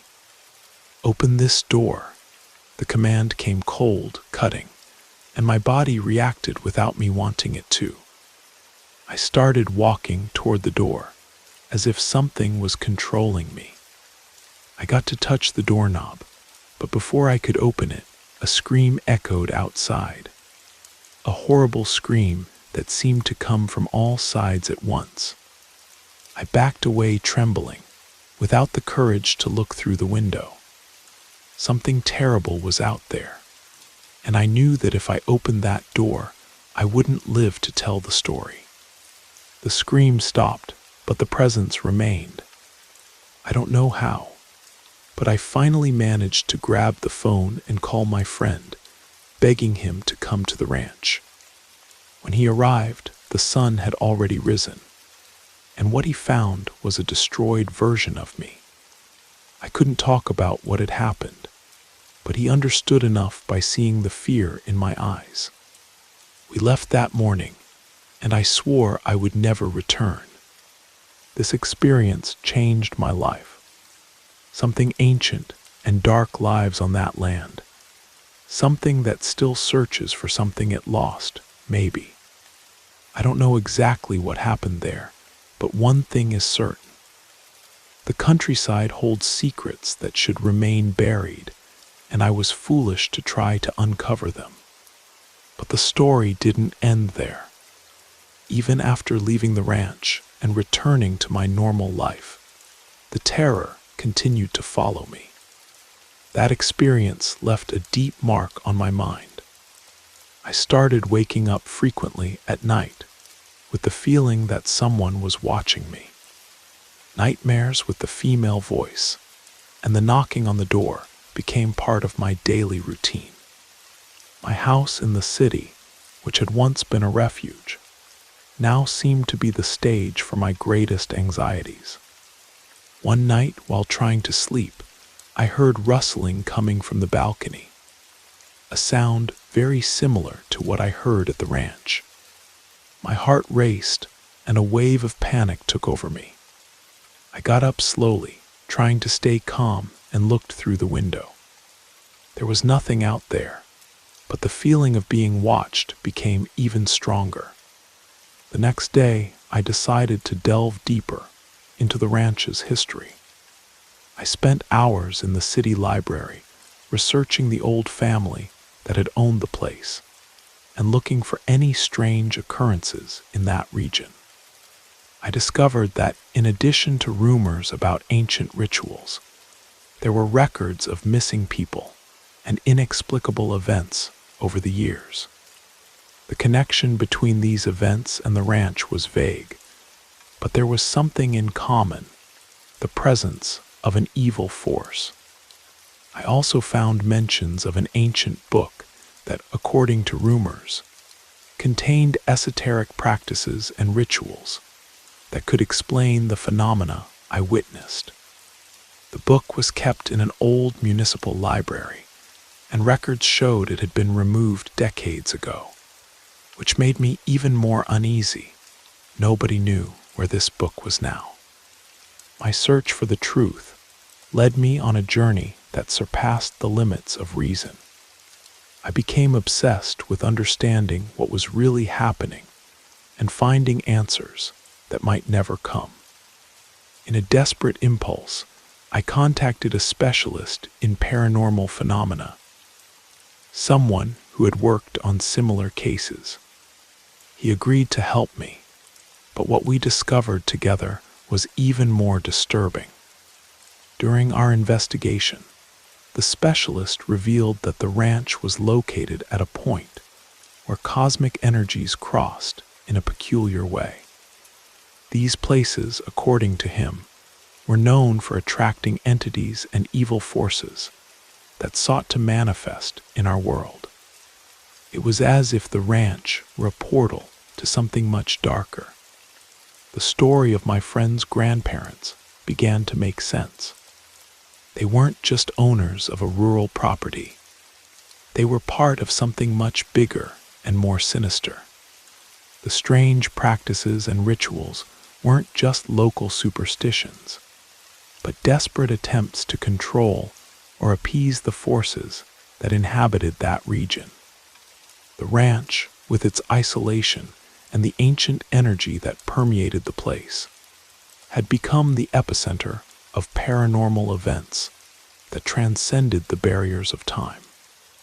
Even with all these revelations, nothing prepared me for what happened the last time I was there. I returned to the ranch months later, determined to face whatever was lurking. I was armed with new information and prepared to face the truth. However, upon arriving, I found the place completely abandoned. The house was in ruins, and the atmosphere was even heavier than I remembered. The rustling and knocking had ceased, but an oppressive feeling of malaise hung in the air. While exploring the rubble, I found an ancient altar hidden in one of the rooms.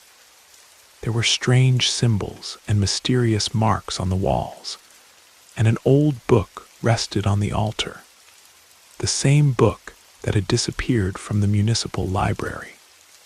When I touched the book, a wave of cold energy enveloped me, and I felt an invisible presence watching me. What I learned that day was terrifying. The book contained instructions for rituals aimed at opening portals to other dimensions, and the marks on the walls were part of an attempt to keep those doors closed. Something had gone terribly wrong, and the presence I felt at the ranch was a manifestation of an entity that had escaped into our world. I decided to leave the ranch immediately, but the feeling of being followed never left me. From that moment on, my life changed forever. What should have been a peaceful getaway in the countryside became an experience that challenged everything I believed. The mystery of the ranch and what it harbored weren't just scary stories. They were terrifying realities that forced me to face the unknown. This experience changed my life in ways I could never have imagined. Something ancient and dark inhabits that land, something that still searches for what it lost, maybe. I don't know for sure what happened there, but I'm certain of one thing. The countryside holds secrets that should remain buried, and I was naive to try to uncover them.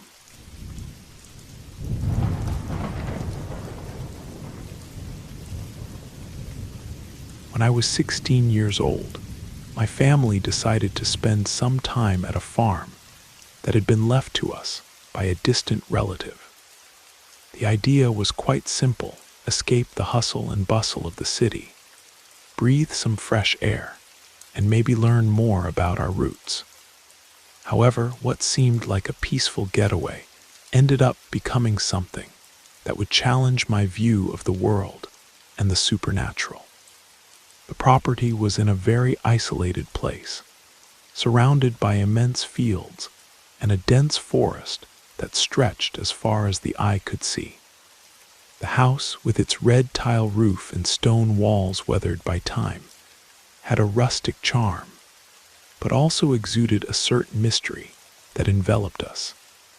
The large windows covered by heavy curtains, and the porch that clearly needed a new coat of paint, gave the house a welcoming, yet lonely appearance. It seemed like the perfect place to take a break from modern life. Despite all the charm, the atmosphere of the place brought a feeling of isolation that contrasted with the city's hustle and bustle we had left behind. In the first few days, the experience was peaceful. We enjoyed the time exploring the property, fishing in the nearby lake, and getting used to country life. The nights were quite quiet, with the sound of cicadas and occasionally the distant howl of a coyote. Even so, the tranquility of the countryside had something almost suffocating about it.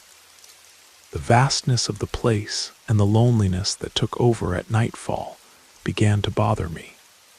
But I tried to push these thoughts away, thinking it was just a matter of getting used to the new routine. However, we soon began to notice strange things that didn't make sense to us. The first sign that something wasn't right happened on a particularly dark night. We were all in the living room watching an old movie we found on the house's bookshelf when the television started having a weird interference. The sound became distorted, and before we understood what was happening, the TV simply turned off by itself. My mother tried to turn the device back on, but it was no use. While she was messing with the television, I looked out the window and saw a faint light flickering between the forest trees. At first, I thought it was the light from some neighbor or maybe some reflection. But the light seemed to move and change intensity in an inexplicable way. I decided to take a look, thinking it could be some group of hunters or an unexpected visitor. I grabbed a flashlight and headed toward the field, but the darkness seemed to swallow everything around me. I walked toward that light, but the closer I got, the farther away it moved. A chill ran down my spine, and the feeling that something was wrong only grew. When I finally reached the place where the light seemed to be, I realized there was no one there. The light had disappeared, and the silence around me was total. I returned to the house with the strange feeling that I was being watched. My parents were nervous, but managed to fix the television, and the night continued its course. Even so, I couldn't shake the feeling of discomfort, as if something was watching and following us all the time. In the days that followed, other strange events began to appear. We noticed that some doors and windows in the house were open, even though we were sure we had closed them before going out. At night, we heard heavy footsteps upstairs, even though all of us were downstairs. My father tried to explain by saying that the wind could be opening the doors, but my mother and I knew there was something more sinister behind all this. One afternoon, while exploring the forest, I came across a small, abandoned shack. It was hidden among the trees, almost completely camouflaged by vegetation. The door was ajar, and curiosity ended up leading me inside. The interior was covered with dust and cobwebs, but what really caught my attention were some strange symbols drawn on the walls.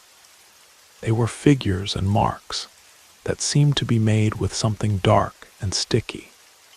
A chill ran through my body as I looked at those symbols, and a feeling of fear took over me. I quickly left the shack and ran back to the house, determined to tell my parents what I had found. When I took them there to see the shack, we went together to the location. But to my surprise, the shack was empty and the symbols had disappeared. My father thought I was imagining things, but my mother seemed worried. The feeling that something was deeply wrong only increased, and I could no longer ignore it. It was that night that things started getting really strange. We were all in bed when we started hearing a weird sound coming from the attic, like something was dragging or moving slowly. My father decided to go up to check, but when he got there, he only found boxes and lots of dust. Even so, the feeling that there was something lurking didn't disappear. That same night, I was awakened by the sound of knocking on my bedroom window. When I looked outside, I saw a hooded figure standing under the moonlight. It was completely motionless, as if watching me. I ran to wake up my parents, but when we returned to my room, the figure had disappeared and the window was closed. Fear took over me, and I couldn't sleep that night anymore. In the days that followed, the situation only got worse. We found our personal belongings scattered around the house, as if someone had gone through everything. My father, already frustrated, tried to find a logical explanation for what was happening. But my mother and I were increasingly convinced that something supernatural was at work. The feeling that something was always lurking never completely disappeared, even after we returned to the city. The trauma of the experience continued to accompany us. I never went back to the farm since then, and what I experienced there forever changed the way I see the supernatural. I learned that no matter how much we try to understand the unknown, there are things that are beyond our understanding, and sometimes it's better to leave certain mysteries buried. Over time, I began to revisit my memories and try to better understand what happened. I did some research on the property and discovered that it had a very dark history. The relative who left it to us had died mysteriously, and records showed that the house had changed owners several times due to inexplicable events and strange accidents. This only increased the feeling that there was something sinister hidden on that land. Looking for answers, I contacted a specialist in local history who knew the region well and its former inhabitants. I went to a small library in the city center, and there I discovered that the area where the property was located had once been the scene of esoteric practices and ancient cults. The idea that my family had settled in a house with such a past loaded with mystery and darkness made me even more uneasy. The specialist explained that in antiquity, the region was known for being a place of ancient rituals, some involving invocations and agreements with supernatural entities. He mentioned that these places used to retain residual energy capable of attracting supernatural phenomena, or creating a sense of uneasiness and fear for those who lived there. This helped explain the strange events and the constant feeling of being watched that I had felt. One night back in the city and trying to move forward, I had a dream about the house. In the dream, the house was on fire, and the shadows of hooded figures I had seen before danced around, laughing and murmuring in a language I couldn't understand. The feeling of terror was so intense that I woke up in panic, with my heart racing, and the impression that the experience at the farm was far from over. I decided to make one last visit to the farm, hoping to find some kind of explanation, or even perform a cleansing ritual on my own, since the strange events didn't seem to have completely ceased. I went back there with a mixture of determination and fear. When I arrived, the house seemed even more desolate, and the environment had an air of decay that I hadn't noticed before. What had once seemed like just a rustic place now had a palpable negative energy. I spent some time exploring the surroundings, and to my surprise, I found another shack even more hidden in the back of the property. I hadn't seen this one before. The shack was in an even worse state of deterioration than the first, and inside it, I found objects that clearly belonged to ancient rituals: burned candles, pentagrams drawn on the floor, and other items that suggested occult practices. I was paralyzed for a moment, overcome by the feeling that something was deeply wrong. Once again, while I was still inside the shack, I heard footsteps behind me. I turned around quickly, but there was no one there. Fear turned into panic, and I ran out of the shack and off the property, determined never to return. The feeling of being watched, the invisible presence, seemed stronger than ever. The experience at the farm left deep marks on me. The feeling that something sinister was hidden in those fields and forests never completely left me. Even after so many years, sometimes when I look at a forest in the distance, I feel a chill, and that same feeling that something is lurking among the trees, waiting to be discovered.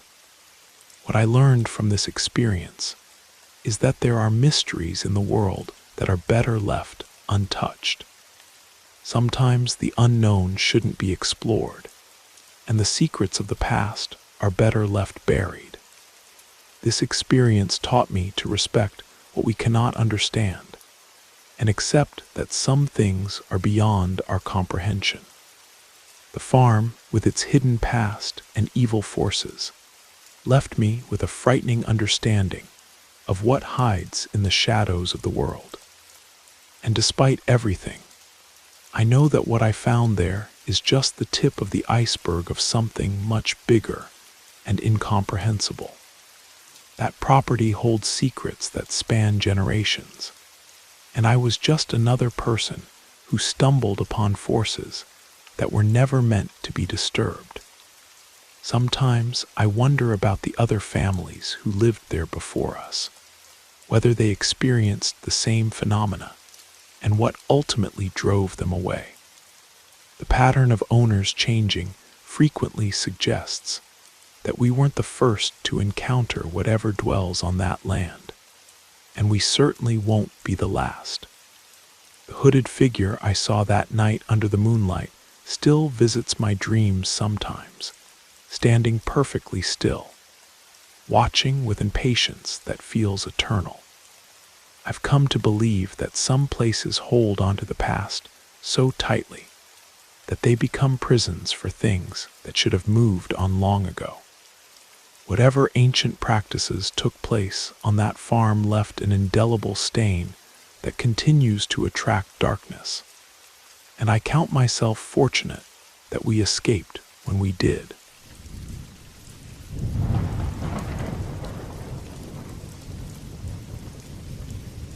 I grew up in an isolated village, surrounded by vast fields and dense forests.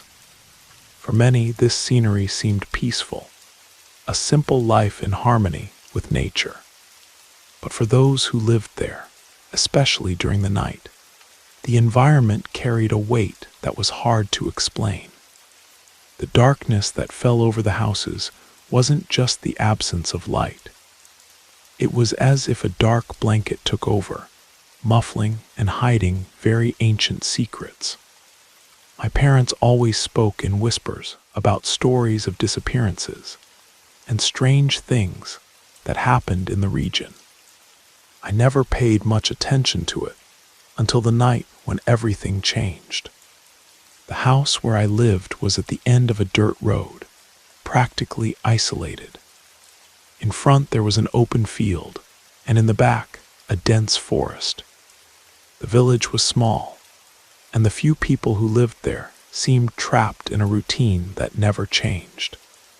It seemed like time passed differently there. When night fell, the silence was profound. All you could hear were the distant sounds of the forest. But in recent months, I had begun to notice something strange. It wasn't the usual type of nature sound. It was more like slow, dragging footsteps, always distant but present. I tried to ignore it, but the fear kept growing inside me as I realized these footsteps seemed to be getting closer and closer each time. The first time I heard these footsteps, I thought they were just the sounds of wild animals living in the forest. However, as the days passed and the noise continued, I began to doubt this explanation. It was an uncomfortable feeling, as if something was always nearby, but on the edge of my field of vision. During the day, the field seemed harmless, but at night the darkness revealed another face. On an especially cold night, while I was getting ready for bed, the sound of footsteps was closer than ever. It was dragging, as if something heavy was moving across the ground, circling around the house. I grabbed the flashlight hesitantly and went to the living room window. I pointed the light outside, but all I saw was the empty field. However, the sound didn't stop. It was as if something was lurking, waiting. That night, I couldn't sleep a wink. I sat in the living room watching the darkness through the windows, with a knife by my side. The following weeks were even more uncomfortable. The nights were getting colder and colder, and the feeling of being watched was becoming unbearable. The dense fog that covered the windows every night disturbed me, as if something was breathing on the other side, just waiting for me to look. Until one of those nights, when I went to bed, I heard a strange sound coming from the guest room at the back of the house.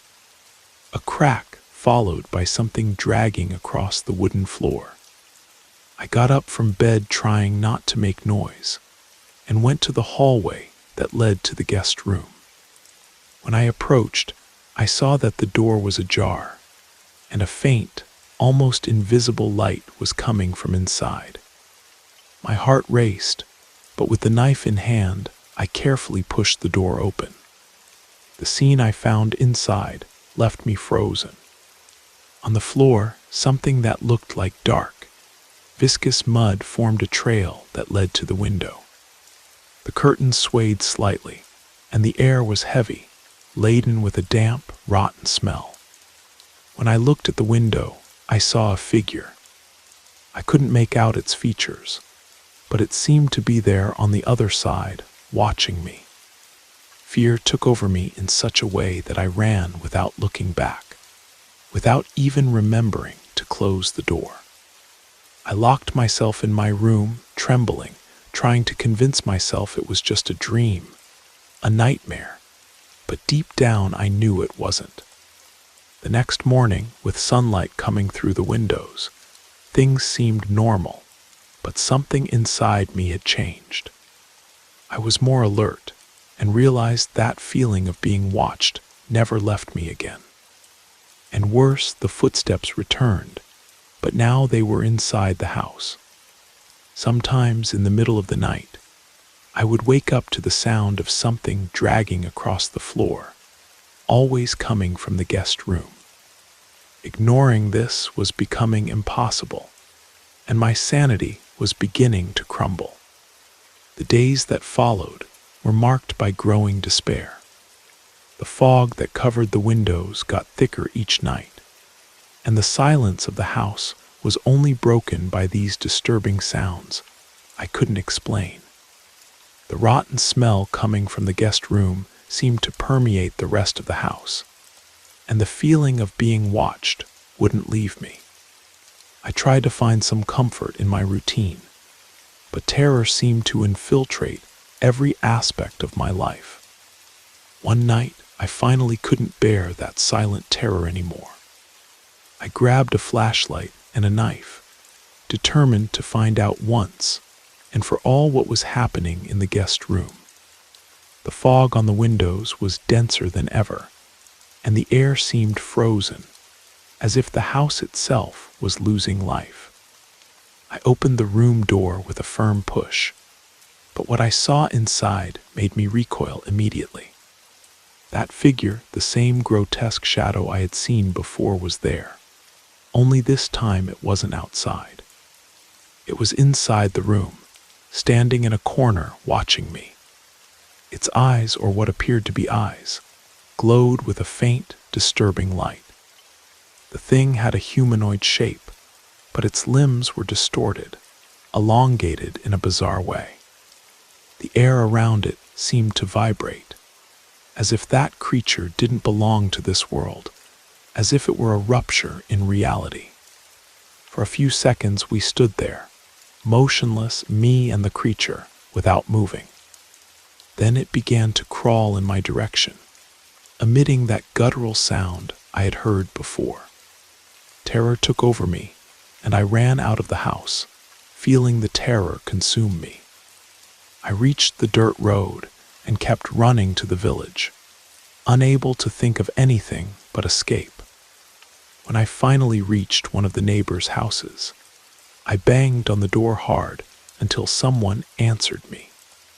I spoke breathlessly, trying to explain what I had seen, but even for me, it was hard to believe. They decided to come back with me the next morning to investigate. At dawn, we returned to my house. The field was calm and everything seemed normal. But upon entering the guest room, there was the trail of dark mud on the floor. There was no sign of the creature, but everyone could see that something very wrong had happened there. The feeling of being watched never disappeared, and that grotesque figure seems to have left a permanent mark on my mind. The neighbors tried to comfort me, but the fear was real, palpable.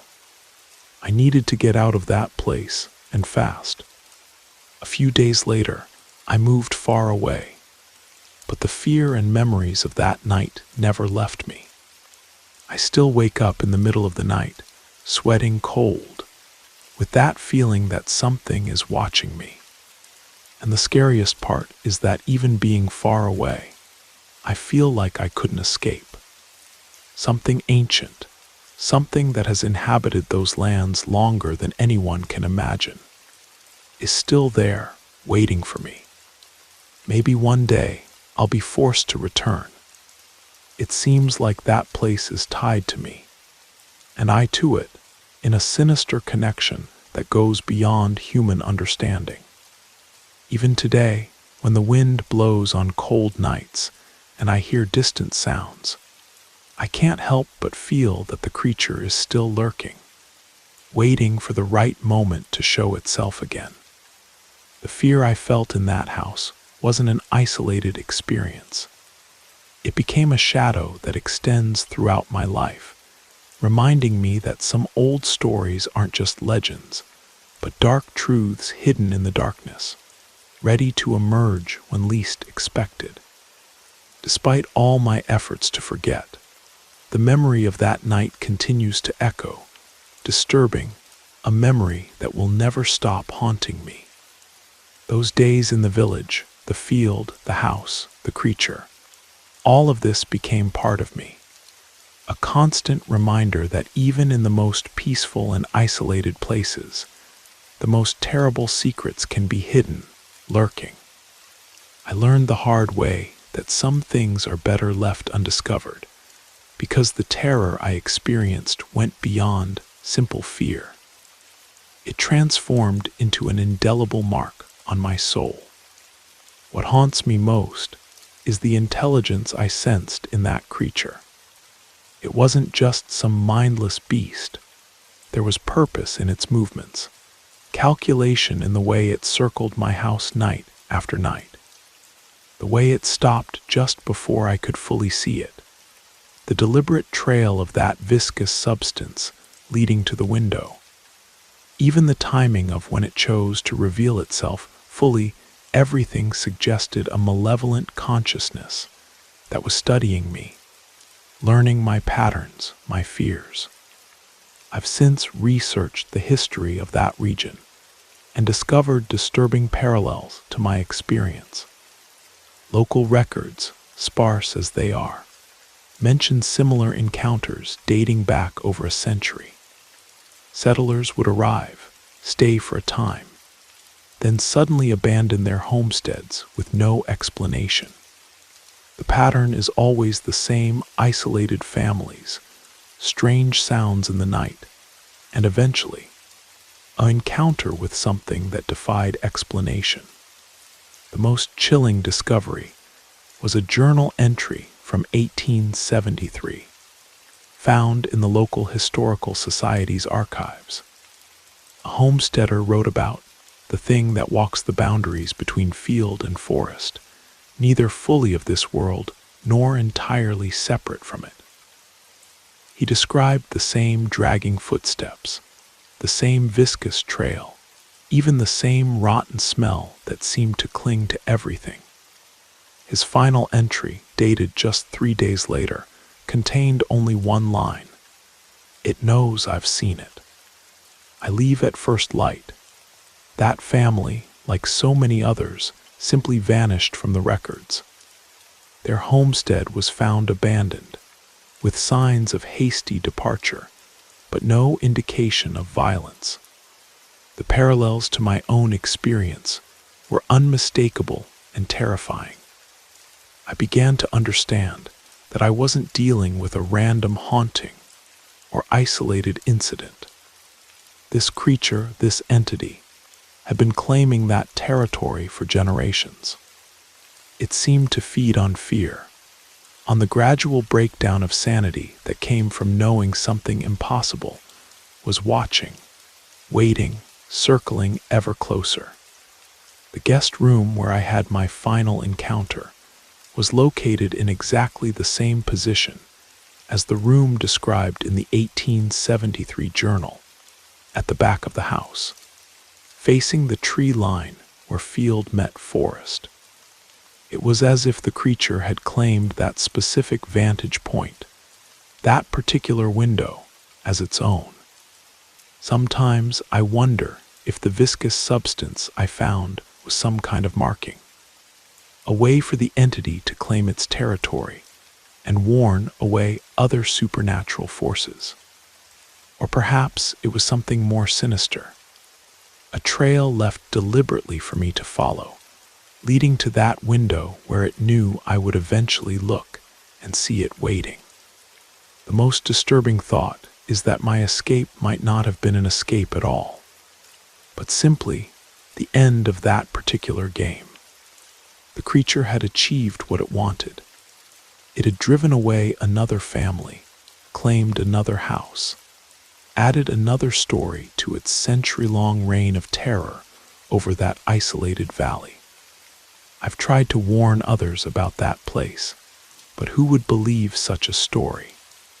The land still sits empty, waiting for the next unsuspecting family to discover its dark secret. Sometimes I check real estate listings online, dreading the day I see that property up for sale again, knowing that some innocent family will move there seeking peace and solitude, only to find something far more sinister waiting in the darkness. The creature in the field taught me that some places are inherently wrong, tainted by presences that predate human habitation. We think we can tame the wilderness, build our homes, and impose our order on the natural world. But sometimes the natural world pushes back in ways that defy all rational explanation. That thing is still out there, still circling that empty house, still leaving its trail from field to window, still waiting for the next family to arrive, the next children to play in that yard, the next person to peer out into the darkness and see those glowing eyes staring back. And somewhere deep in my bones, I can still feel its presence, as if our encounter created a connection that distance cannot sever. On the coldest, darkest nights, when the wind howls and I hear sounds I cannot identify, I know with absolute certainty that it remembers me too. The creature in the field was patient before I arrived, and it will be patient long after I'm gone. But sometimes patience runs out, and I fear that one day it might decide to come looking for the one who got away.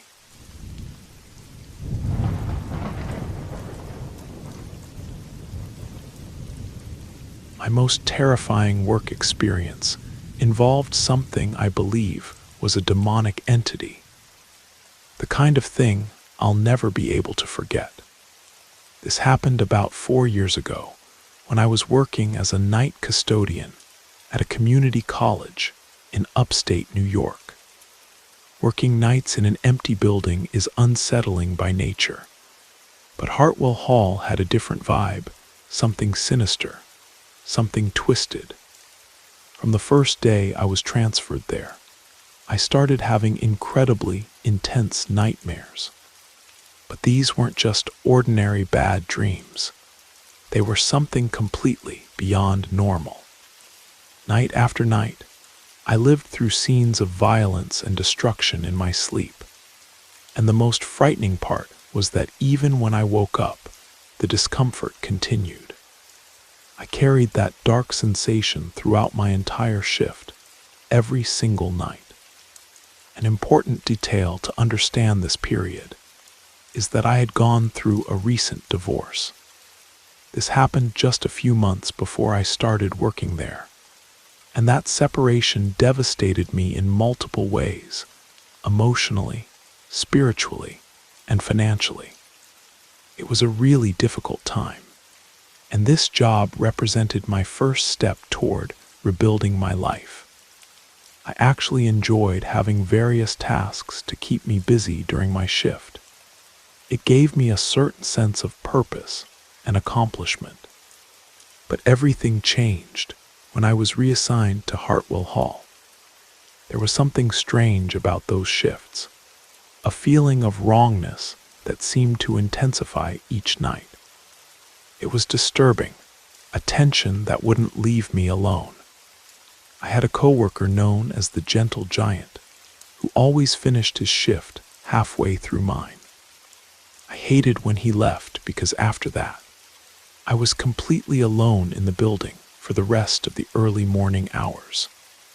It was during this time that my uneasiness would explode, as if the malevolent presence there knew I was alone and intensified its pressure on my mind. Fragments of the nightmares I had the night before would surface, and they were terrible. In each dream, a new story of violence and desire for destruction would unfold. It always started with me attacking my ex-wife brutally, filled with hatred, and then doing whatever I wanted with her. Sometimes it was consensual, other times it wasn't. But I always ended up killing her in a grotesque manner, almost always using a blade, but sometimes with my bare hands.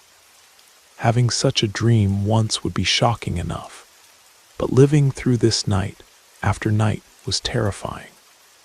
These nightmares contaminated me, filling my head with thoughts I'd never had before, leaving me on the verge of losing control in real life.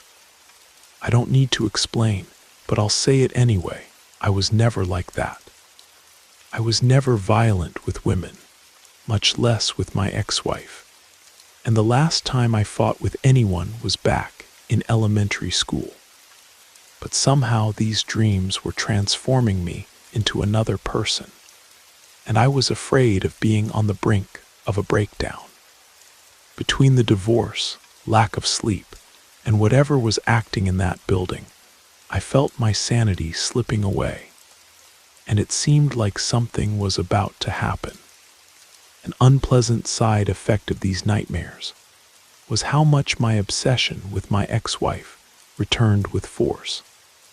I found myself looking at her social media, ruminating over the things she did to hurt me, getting stuck on posts with her new boyfriend, and each time I felt more resentful.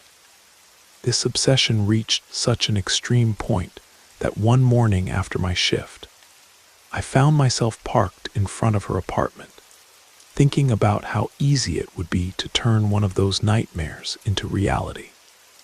Fortunately, I managed to push that idea away and left, but it was evident that some heavy, oppressive force was taking over my mind, body, and soul. Then came the most frightening night of all. I was in the second half of my shift, on a night that felt cursed. Logan had already left, and as soon as he walked out, the images from my nightmares began taking over my head. To try to push them away, I put on a podcast, and that helped a little. But the feeling of oppression became even stronger. That's when I heard something, the sound of dragging footsteps down the corridor. I thought maybe Logan had come back and went looking for him. As I walked through the building, the sound of something being dragged continued, but I couldn't understand exactly where it was coming from. I found some doors unlocked, lights still on, but no sign of Logan or anyone else. After searching for a while, I tried to convince myself it was just the building settling, those normal sounds of an old place. And then it happened. Suddenly, I heard a loud bang, then another, until the entire building seemed to echo with the sound. I turned and saw that all the classroom doors in the corridor were open, about a dozen of them. These were heavy fire doors that could only be opened manually. My heart raced as I stood there alone in that empty corridor. The images from my nightmares invaded my mind. I turned and ran, and as I fled, I heard whispers coming from all sides, telling me to do it to punish her. I ran out of Hartwell Hall, across the deserted parking lot, and the whispers seemed to follow me as if they were right behind me. It took what felt like an eternity to find my car keys, but when I finally managed to get in, the whispers slowly began to fade. I left the parking lot without looking back and went straight home. I never returned to that job. The calls from the college started a few hours later and continued incessantly for the following days. I never answered any of them. Over time, they decreased until they stopped completely, and that's how my nightmares disappeared too. My irritability vanished, and I began to feel like myself again. I got a new job doing administrative work and got back to living my life. Then, about 6 months later, I ran into my old coworker Logan in a shopping mall parking lot. He was excited to see me and immediately asked what had happened that night. I told him about the sounds and the doors, and that's when he mentioned the graffiti. I told him I didn't know what he was talking about, and then he took out his phone and showed me a series of photos. He explained that in each room of that building, something strange had been drawn on the whiteboard very carefully. Some of the drawings were variations of the same word, while others were complex images that looked like hieroglyphs. The word written in dozens of forms, and in various different languages, was Asmodeus. Logan told me this was the name of an ancient Persian demon mentioned in the Talmud long before the Bible. I've never been a very religious person, so I don't know exactly what to think about all this. But I'll say one thing, whatever entity inhabits that building. I hope I never cross paths with it again.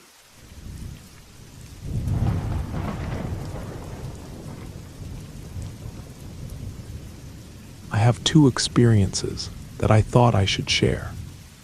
The first happened when I was 14, and the second when I was 22. Back in high school, I had a best friend named Josh and my cousin Samuel. We did everything together and hung out all the time. They lived near each other in a less safe part of Detroit, but that didn't stop me from visiting them every week. We used to walk to a nearby park and spend hours talking about life. Near this old park, there was a kind of maintenance tunnel with two entrances that led underground. Shallow water flowed out of there and ran to a creek. The tunnels were made of concrete, and the square entrances looked pretty simple from the outside. A sloped concrete ramp led straight down to them. One day we decided to sit there and take a look inside the tunnels. That's when we saw graffiti in the left tunnel, right above a curve, that said, "This path leads to hell." Of course, being teenagers and thinking we were brave, we decided to see what was in there. The ceiling was low, so we had to crouch to get through. After advancing about 10 feet, we realized we couldn't see anything further ahead without flashlights, so we made plans to come back another day better prepared. Our mothers gave us some pretty weak flashlights that barely illuminated anything, so we only advanced a little further than last time, but it was enough to see more graffiti. One of them said, "Run, boys and girls." As we followed the curve to the right, we saw another message, this time saying, "Now you're halfway to hell," with an arrow pointing toward the curve. From that point, we couldn't see anything beyond the curve, so we decided we would save up to buy better flashlights and come back later. About a week later, I arrived at school and noticed that my cousin, who was usually always joking around, seemed kind of strange. He was quiet and subdued. At the end of the day, I asked what had happened, and he hesitated to tell me, but finally said, "Josh and I went to the tunnel yesterday alone. My mom gave me a strong flashlight, and I ran ahead of him. When I got to the curve, I turned the flashlight on, and the light hit something. It was big and all black, and when the light touched its back, it turned its head toward me and started to get up. His face was serious, and I could tell he wasn't joking. I wanted to believe him, but Josh was known for lying, and I thought maybe they were both trying to trick me. After that, we didn't go back to the tunnels for a good while. Once I slept over at Josh's house, and he invited a girl from our class to hang out. We told her about the scary tunnel, and she was super curious to see it, so we went there at night. She was braver than both of us combined, and always went ahead. Josh tried to warn her, almost begging her to go slower. We turned the curve and kept walking, and this part of the tunnel seemed much longer.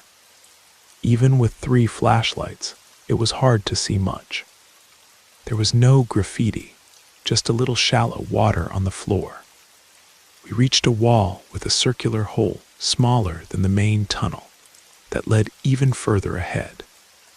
Just before that, the ceiling curved upward. We took advantage of the space to stretch a bit, and I, at 5 feet 10 inches, could stand up without hitting my head on the ceiling.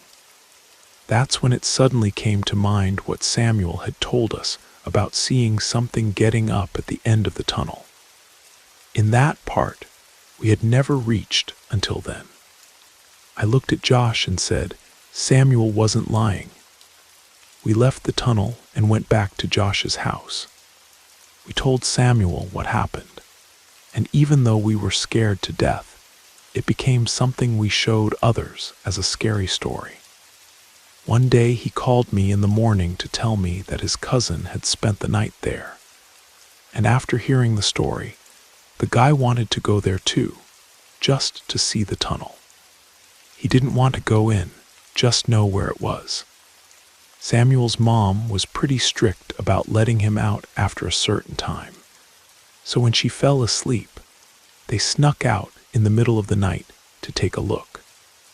When they got there, Samuel told me they went down the concrete ramp and started hearing voices, as if several people were talking inside the tunnel. He went to step in the water, and right after that, they heard someone say, "There's someone here." Soon after, they heard a commotion. Suddenly, footsteps started echoing, and splashing came from inside the tunnel, as if several people were running. He said he and his cousin ran back home, scared to death that someone might have seen them or even followed them. As soon as they got there, Samuel grabbed his grandfather's rifle and kept it close, not knowing what to expect, but nothing happened. One night I was at home when my Aunt Lucia came to visit us. There was me, my sister Isabel, my aunt, my sister's friend Clara, and a friend of mine named Daniel. We started telling scary stories, and I mentioned the tunnel. My aunt asked where it was and offered to take us there since she wanted to see it with her own eyes. And that got everyone excited. I went out to tell my dad where we were going, and he told me that some incidents had happened there with children back when he lived in the neighborhood. My dad loved to exaggerate stories, so I didn't pay much attention. But to my surprise, he handed me a pocket knife in case I decided to actually enter the tunnel. We got there, and Clara decided to stay in the car. I called Josh and Samuel asking if they wanted to go with us in a group. You know, safety in numbers. After the last time when we didn't see anything, I thought it was a good idea. They agreed, and soon everyone entered the tunnel. When we reached the curve, my sister started walking a few steps ahead of me. I tried to catch up to her, holding the flashlight to illuminate the path along with her. When the light reflected off something dark, I immediately stopped and started calling Isabel, asking her to come back. But either she didn't hear me or simply didn't care because she took 2 more steps. What I was seeing was something crouched with its back to us that slowly turned its head in our direction and began to stand up. The skin was completely black, and the light seemed to shine on it, almost gleaming. The thing was enormous, with its head almost touching the ceiling where it stood. The only thing I saw clearly were the red eyes, 2 embers in the darkness, fixed on us. I had never heard my sister scream like that before. It was pure terror, a scream that came from the depths of her soul. She turned and shot in my direction, passed by me pushing my arm, and screamed for me to run too. My whole body froze with fear. She didn't even notice I was standing there paralyzed. I was frozen in place. Panic took over, and I could barely move. I had to grab my leg, forcing it to move, then the other, too scared to look back, but imagining that thing was coming straight for me. As soon as my legs finally obeyed, I turned and ran faster than I had ever run in my life. I ended up being the first to exit the tunnel, even with the rest of the group, including my sister, ahead of me. We agreed right there that we would never go back.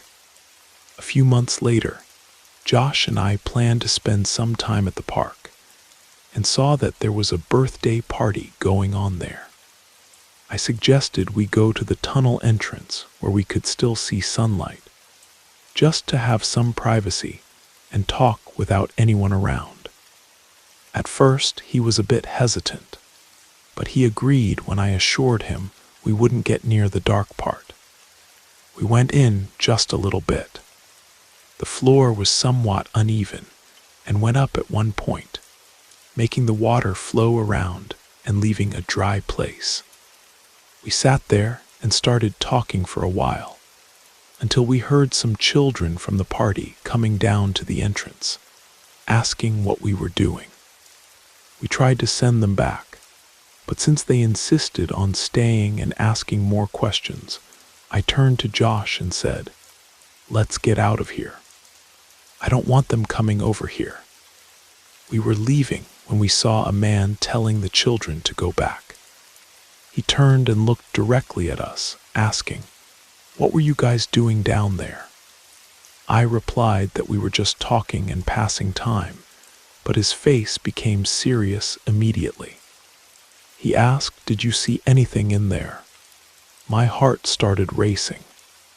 This was a complete stranger we had never seen before, and I tried to play it off, asking quietly, "See what?"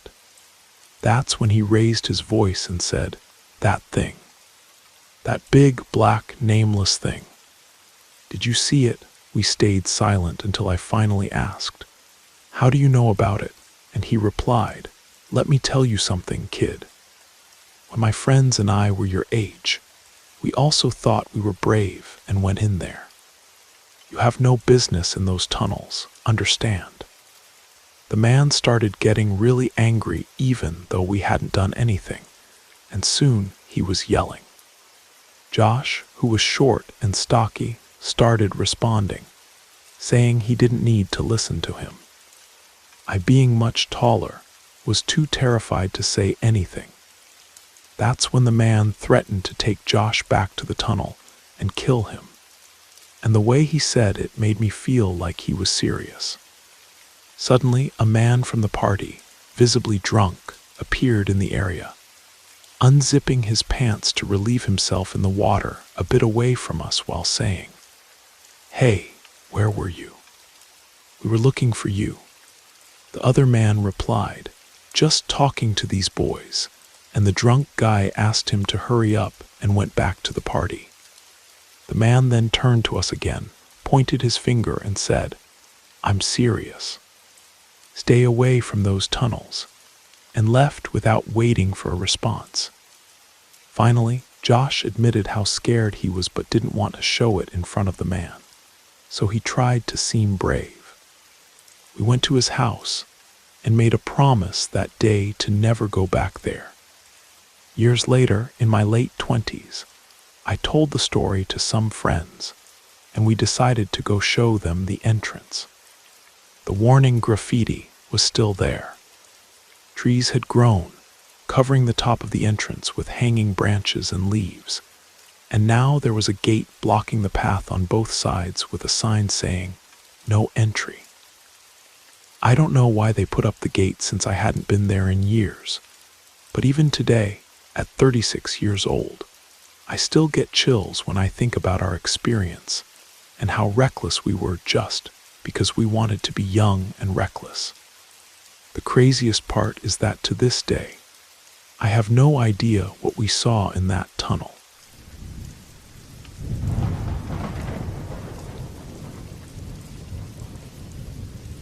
I've only told this story to a few people, but even today when I think about it, I still get chills. I was around 16 years old, growing up in a small town where the biggest entertainment was exploring the surrounding hills. This incident happened in the extreme northern part of Ruby Valley, in Elko County, Nevada. One of these days, I'm going to take a look at Google Earth and try to locate the exact spot. But it's a bit north of the road that comes off Highway 93 and leads to Ruby Valley. I'd always been fascinated by old abandoned mines and ghost towns. That kind of thing really drew me in. At the Burger Bar in Wells, Nevada, where I grew up, they had old maps from the early 1900s under the glass on the tables. On one of them, I saw there were several ghost towns north of Ruby Valley. So I decided it was time to explore them, since I almost never went to that region. I filled up the tank of my 1972 Dodge W200 pickup. I was a real country boy and survivalist long before 4chan came around. I grabbed my HK-91 rifle and headed out for the adventure. I found some old foundations in the lower part of the valley and started climbing toward the mountains. Along the way, I came across several abandoned mines and thought it was incredible, so I kept climbing. I took an old road that was already more like a trail covered with weeds. At this point in the story, I came across a tree blocking the road. It was an old pinyon pine, about 2 feet in diameter, completely blocking the road. After the tree, the road continued straight for about 200 yards until it turned right and made a 180-degree curve. I parked my truck in front of the tree and continued on foot. I took my HK-91 with a 20-round magazine already in the rifle and put another magazine in my back pocket. I always carried it on explorations. I'd encountered mountain lions in mines before, and besides, I liked shooting at things and hitting rocks hundreds of yards away. Anyway, as soon as I climbed over the fallen tree, I felt something strange, like someone was watching me. I kept walking for about 200 yards to the point where the road started turning right and climbing toward a cabin. That's when I realized the feeling of being watched was only getting stronger, and the silence was deadly. It was June, and normally you'd hear the sound of cicadas anywhere else. But there, it seemed like the moment I crossed the tree. The mountains fell into deep silence. No insects, no birds, nothing. Just that crushing silence. When I reached the curve, I saw a large rock about 15 feet in diameter. It used to be in the middle of the road, but over time, erosion and snow had pushed it slightly off to the side. The rock appeared to be red limestone or something similar, which was curious since this type of formation wasn't that common in that region. Looking closer, I noticed there were carvings in it made at some point, but they were so weathered it was impossible to know what had been sculpted. I continued up the road, increasingly terrified, but my curiosity about the old cabin pushed me to keep going forward. It was clear that no one had been through there for a long time. I must have been about 3 hours off-road to get to that point. When I finally reached the cabin, I realized that considering other abandoned houses I'd seen in Nevada, this one was in excellent condition. All the window glass was intact, and you could see some curtain remains behind them. In the back of my mind, something told me to leave. Even so, I entered the cabin, and that's when I began to feel that something was definitely wrong. Normally, the abandoned cabins you find in the middle of nowhere in Nevada are empty maybe, with 1 or 2 broken pieces of furniture. But this one was different. It was completely furnished. Time had left its mark, but everything was still there. An old, worn mattress, bedding, dishes, and kitchen utensils scattered everywhere, plus torn clothes and personal belongings like a chest, faded photos, and other things. What really gave me chills was the dining table. It was set for 4 people with plates, glasses, and silverware. I'd never found a cabin like this. It seemed like people had simply gotten up and left, leaving everything as it was. At that moment, I felt I shouldn't be there. I left the cabin and went looking for the entrance to some mine or anything else around. As soon as I stepped out the door, I decided to chamber a round in my HK-91. The sound of the weapon echoed through the canyon, breaking that suffocating silence. Even though it was a small gesture, it helped calm my nerves. Right behind the cabin was a well, still in good condition. When I approached, I started hearing sounds coming from it, like a light breeze passing through. When I got to about 30 feet away, a strong smell began to reach me. It was completely putrid. Something had definitely died in there. The smell of decomposition was strong, and there was that metallic copper aroma that seemed to cut through my nostrils. I didn't want to get closer to the well and started walking to the left, where I spotted a mine entrance on the hill. The closer I got, the more I could feel a breeze coming out of there. If you've explored mines before, you know this can happen since air can circulate through another mine exit. But the strange thing was that the day was completely calm. There were no trees swaying or any sign of wind. As I got closer, another thing caught my attention. The breeze coming from the mine was warm. Most of the time, air coming out of mines is cold, since they tend to maintain a consistent temperature. The closer I got to the entrance, the slower I walked. From the moment I crossed that fallen tree, nothing seemed normal. The closer I got to the mine entrance, the more that feeling of dread and being watched took over me. When I got to about 15 feet from the entrance, the smell hit me full force. It was that mixture of decomposition and copper, only much stronger than at the well. At that instant, all my senses went on high alert. I knew I needed to get out of there. I turned to the left, ready to run, when I saw a dark shadow moving at the mine entrance. Whatever it was seemed to be crouched to fit in the opening, and most mines I knew had ceilings 8 to 10 feet high.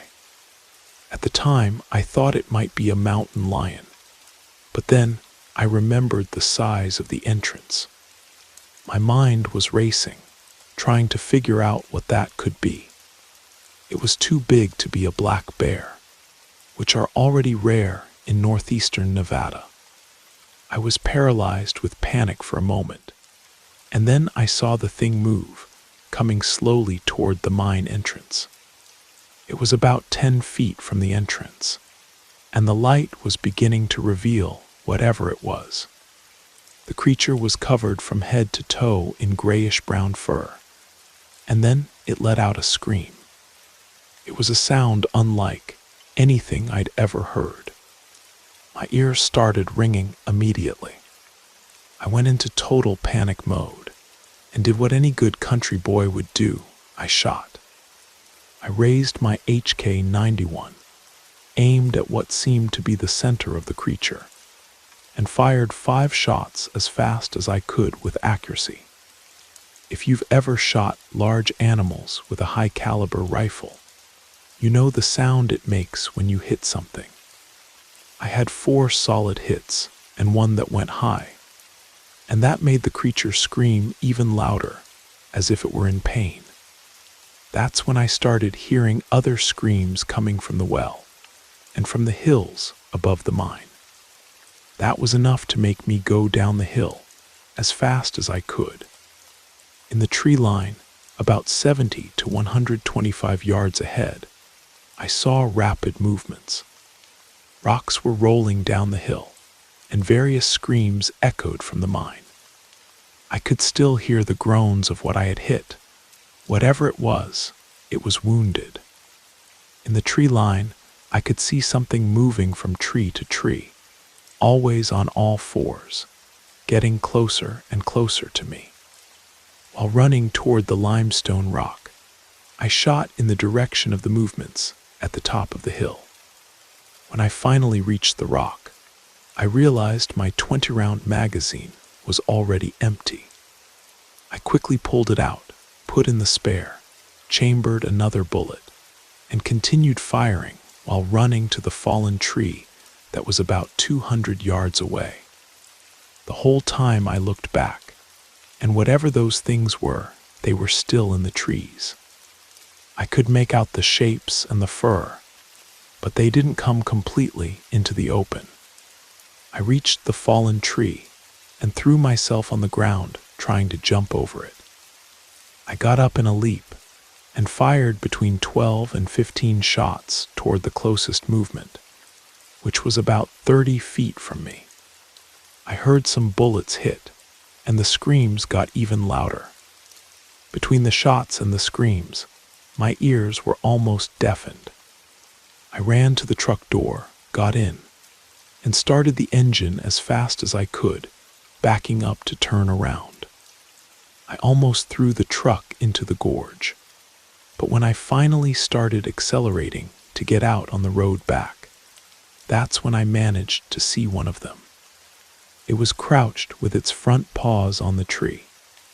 It was covered from head to toe in grayish-brown fur, with long, thin fingers with claws at the tips. Its back was curved, and its face was elongated, resembling more of a badger but with sunken eyes. It swayed its head from side to side and seemed to be trying to talk, but it was so distorted, and with the noise of the truck engine, I couldn't understand anything. I maintained an average of 50 to 60 miles per hour on that terrible dirt road, where on the way in I had only done 15. I didn't stop or slow down until I finally reached the asphalt. When I got there, I was so shaken I had to stop and pull myself together. I returned to town in complete shock. My dad had been a guide in the Ruby Mountains for about 20 years. He asked me how the trip went and where I had been. Noticing I was visibly scared, he asked again where I had gone. I replied that I had gone north of Ruby Valley. He was silent for a moment, and then asked if I had seen a cabin with a fallen tree across the road. I said yes. He looked me in the eyes and said that was a place I should never return to, especially alone. After that, we never talked about it again. Years passed, and I tried to research a bit about it. I asked some veterans, and one of them told me a story about the Ruby Mountains. I'll be brief. In the 1940s and 50s, the Army Air Force operated out of Wendover Air Base. Occasionally, in bad weather, a B-25, B-17, or B-29 would crash in the Rubies due to low visibility. Some local ranchers were called to help the military get to the crash sites in winter to recover the bodies. A rancher I talked to told me it took them about 3 days to reach the crash site on horseback and recover the bodies. He said that when they reached the wreckage, all the crew members were lying side by side next to each other in a clearing in the middle of the debris. Many had severed limbs, and it was evident that all died on impact. Somehow they ended up arranged side by side, and this was at almost 10,000 feet altitude. I never went back there.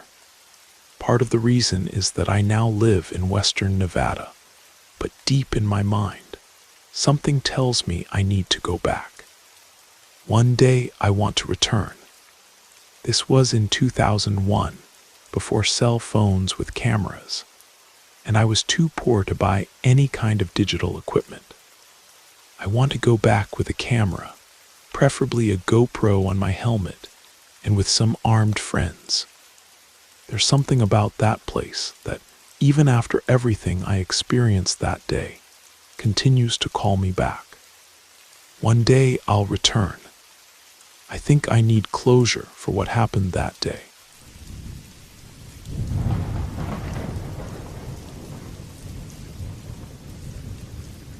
The events of this story unfolded about 6 weeks ago in Shenandoah, West Virginia. even though I only started writing about it a couple of weeks ago. I just couldn't bring myself to post it until yesterday. It all started in late September when my family went to visit some relatives who had called us to celebrate the fact that one of them had won $50,000 on an instant lottery ticket. They live in a pretty rundown area of Shannondale that people from Charleston, Shepherdstown, and Ranson, basically the less rural regions of West Virginia, like to call Squalor Holler. It's right at the top of the mountain and is exactly what you'd imagine when hearing the name. A bunch of cabins falling apart, rusted trailers that have been patched up, and everything still decorated with Christmas lights from decades past, because they're too busy being stinking hillbillies to actually do any cleaning. A scene worthy of Deliverance, just without the rivers or canoes. The relatives we went to visit are all cousins who married each other. We don't call them uncle or aunt or anything. They're just relatives. They're not horrible people or anything. They just look like a depressing caricature of mountain folk. Anyway, there we were in this godforsaken trailer, and the situation was just boring. There were about 8 of them plus me, my dad, my mom, and my sister. After about 2 hours, my mom takes my phone so I'd focus more on family time, which honestly made me pretty irritated. The only thing we did all day was eat ready-made food and be forced to watch NASCAR and programs like that. After about 6 hours of this, with about 10 minutes left before we were supposed to leave, it started raining. We know how treacherous mountain roads can be, so we decided to wait for the rain to let up. 2 hours later, it was already dark, around 10 at night, and a flood warning came out for the region. By this point, I had my phone back, but as expected, there was no signal. I was playing Tetris and Texas Hold'em, things like that, when suddenly I heard my dad starting to lose his patience in the next room. I went to see what was happening and discovered that our relatives had let slip that they had buried their son Thomas out back. Apparently, they were worried that the rain would unearth the body, or something like that. The boy was 11 years old and had been attacked by a dog. They never called the police, just buried the kid like a pet. My dad was obviously freaking out, and rightfully so, because we are in the 21st century after all. The relatives said they'd take care of the situation in the morning. My parents told me and my sister to sleep in the same room as them that night, and we obviously followed orders. None of us really thought they had done anything to Thomas, because they were very quiet people. They didn't even have guns besides that old double-barrel shotgun hanging on the fireplace. Still, we were scared and planned to call the police as soon as we got to town in the morning. It was about 3 in the morning. I couldn't sleep, and the power had already gone out for the 5th time or something. The worst part was that I could see Thomas's grave right there through the window, with a cross and everything. I figured he probably wasn't buried very deep, since they were so worried that the rain might pull the boy's body out of the grave. So I became obsessed with it. I couldn't stop looking out the window. That's when I saw the worst thing in my life. Something was crawling through the trees toward the house. I watched for a while, but I couldn't see very well because of the rain and dense vegetation. For a few minutes, I thought it was 2 very pale horses walking side by side toward the forest. But then in the moonlight, I saw it was just one thing. It looked like a human torso, only much wider. Finally, the thing came completely into my field of vision, and I could see it had something like 6 legs that looked like a mixture of a beetle's with a horse's. It had two arms positioned exactly where a normal person would have them, but they were about 6 inches longer than any man's. The head was bald, but the face looked like a bizarre masquerade mask with a furrowed forehead, and a nose that resembled a mixture of a rose with a crow's beak. It had no eyes, just holes where they should be. It seemed to have a human mouth right below this strange protuberance. And what still puzzles me to this day is that it seemed to have very much a masculine part, if you know what I mean, right on the abdomen where it would be normal on a person. The thing moved with a kind of grace, emitting light tapping sounds as it moved, and it must have been between 6'10" and 7'10", but seemed to weigh at most 150 pounds. It started approaching Thomas's grave, and that's when I finally snapped out of the shocked state I was in and just screamed. My mom was the first to wake up, and I asked her to look out the window. She ran over there, but didn't seem to understand exactly what she was seeing. After a minute, the thing crouched down and started digging the grave with its hands.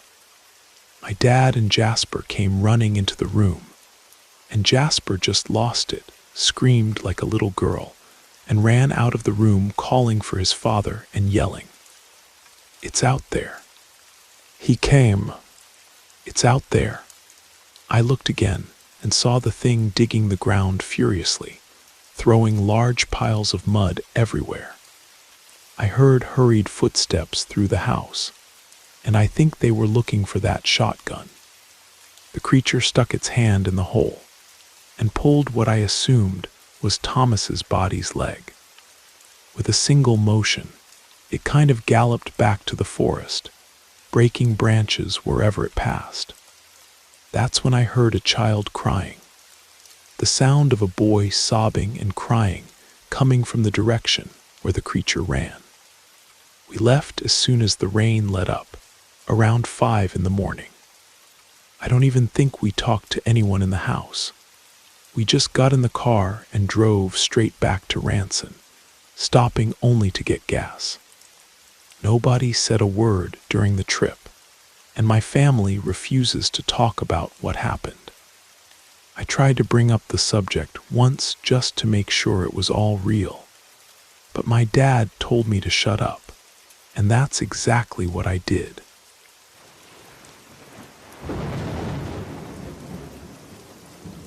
You made it to the end of the stories. That means it's the perfect time to subscribe so you don't miss future episodes. And if you haven't already, leave a like and drop a comment. I'd love to hear your thoughts. Have a great time relaxing, and good night.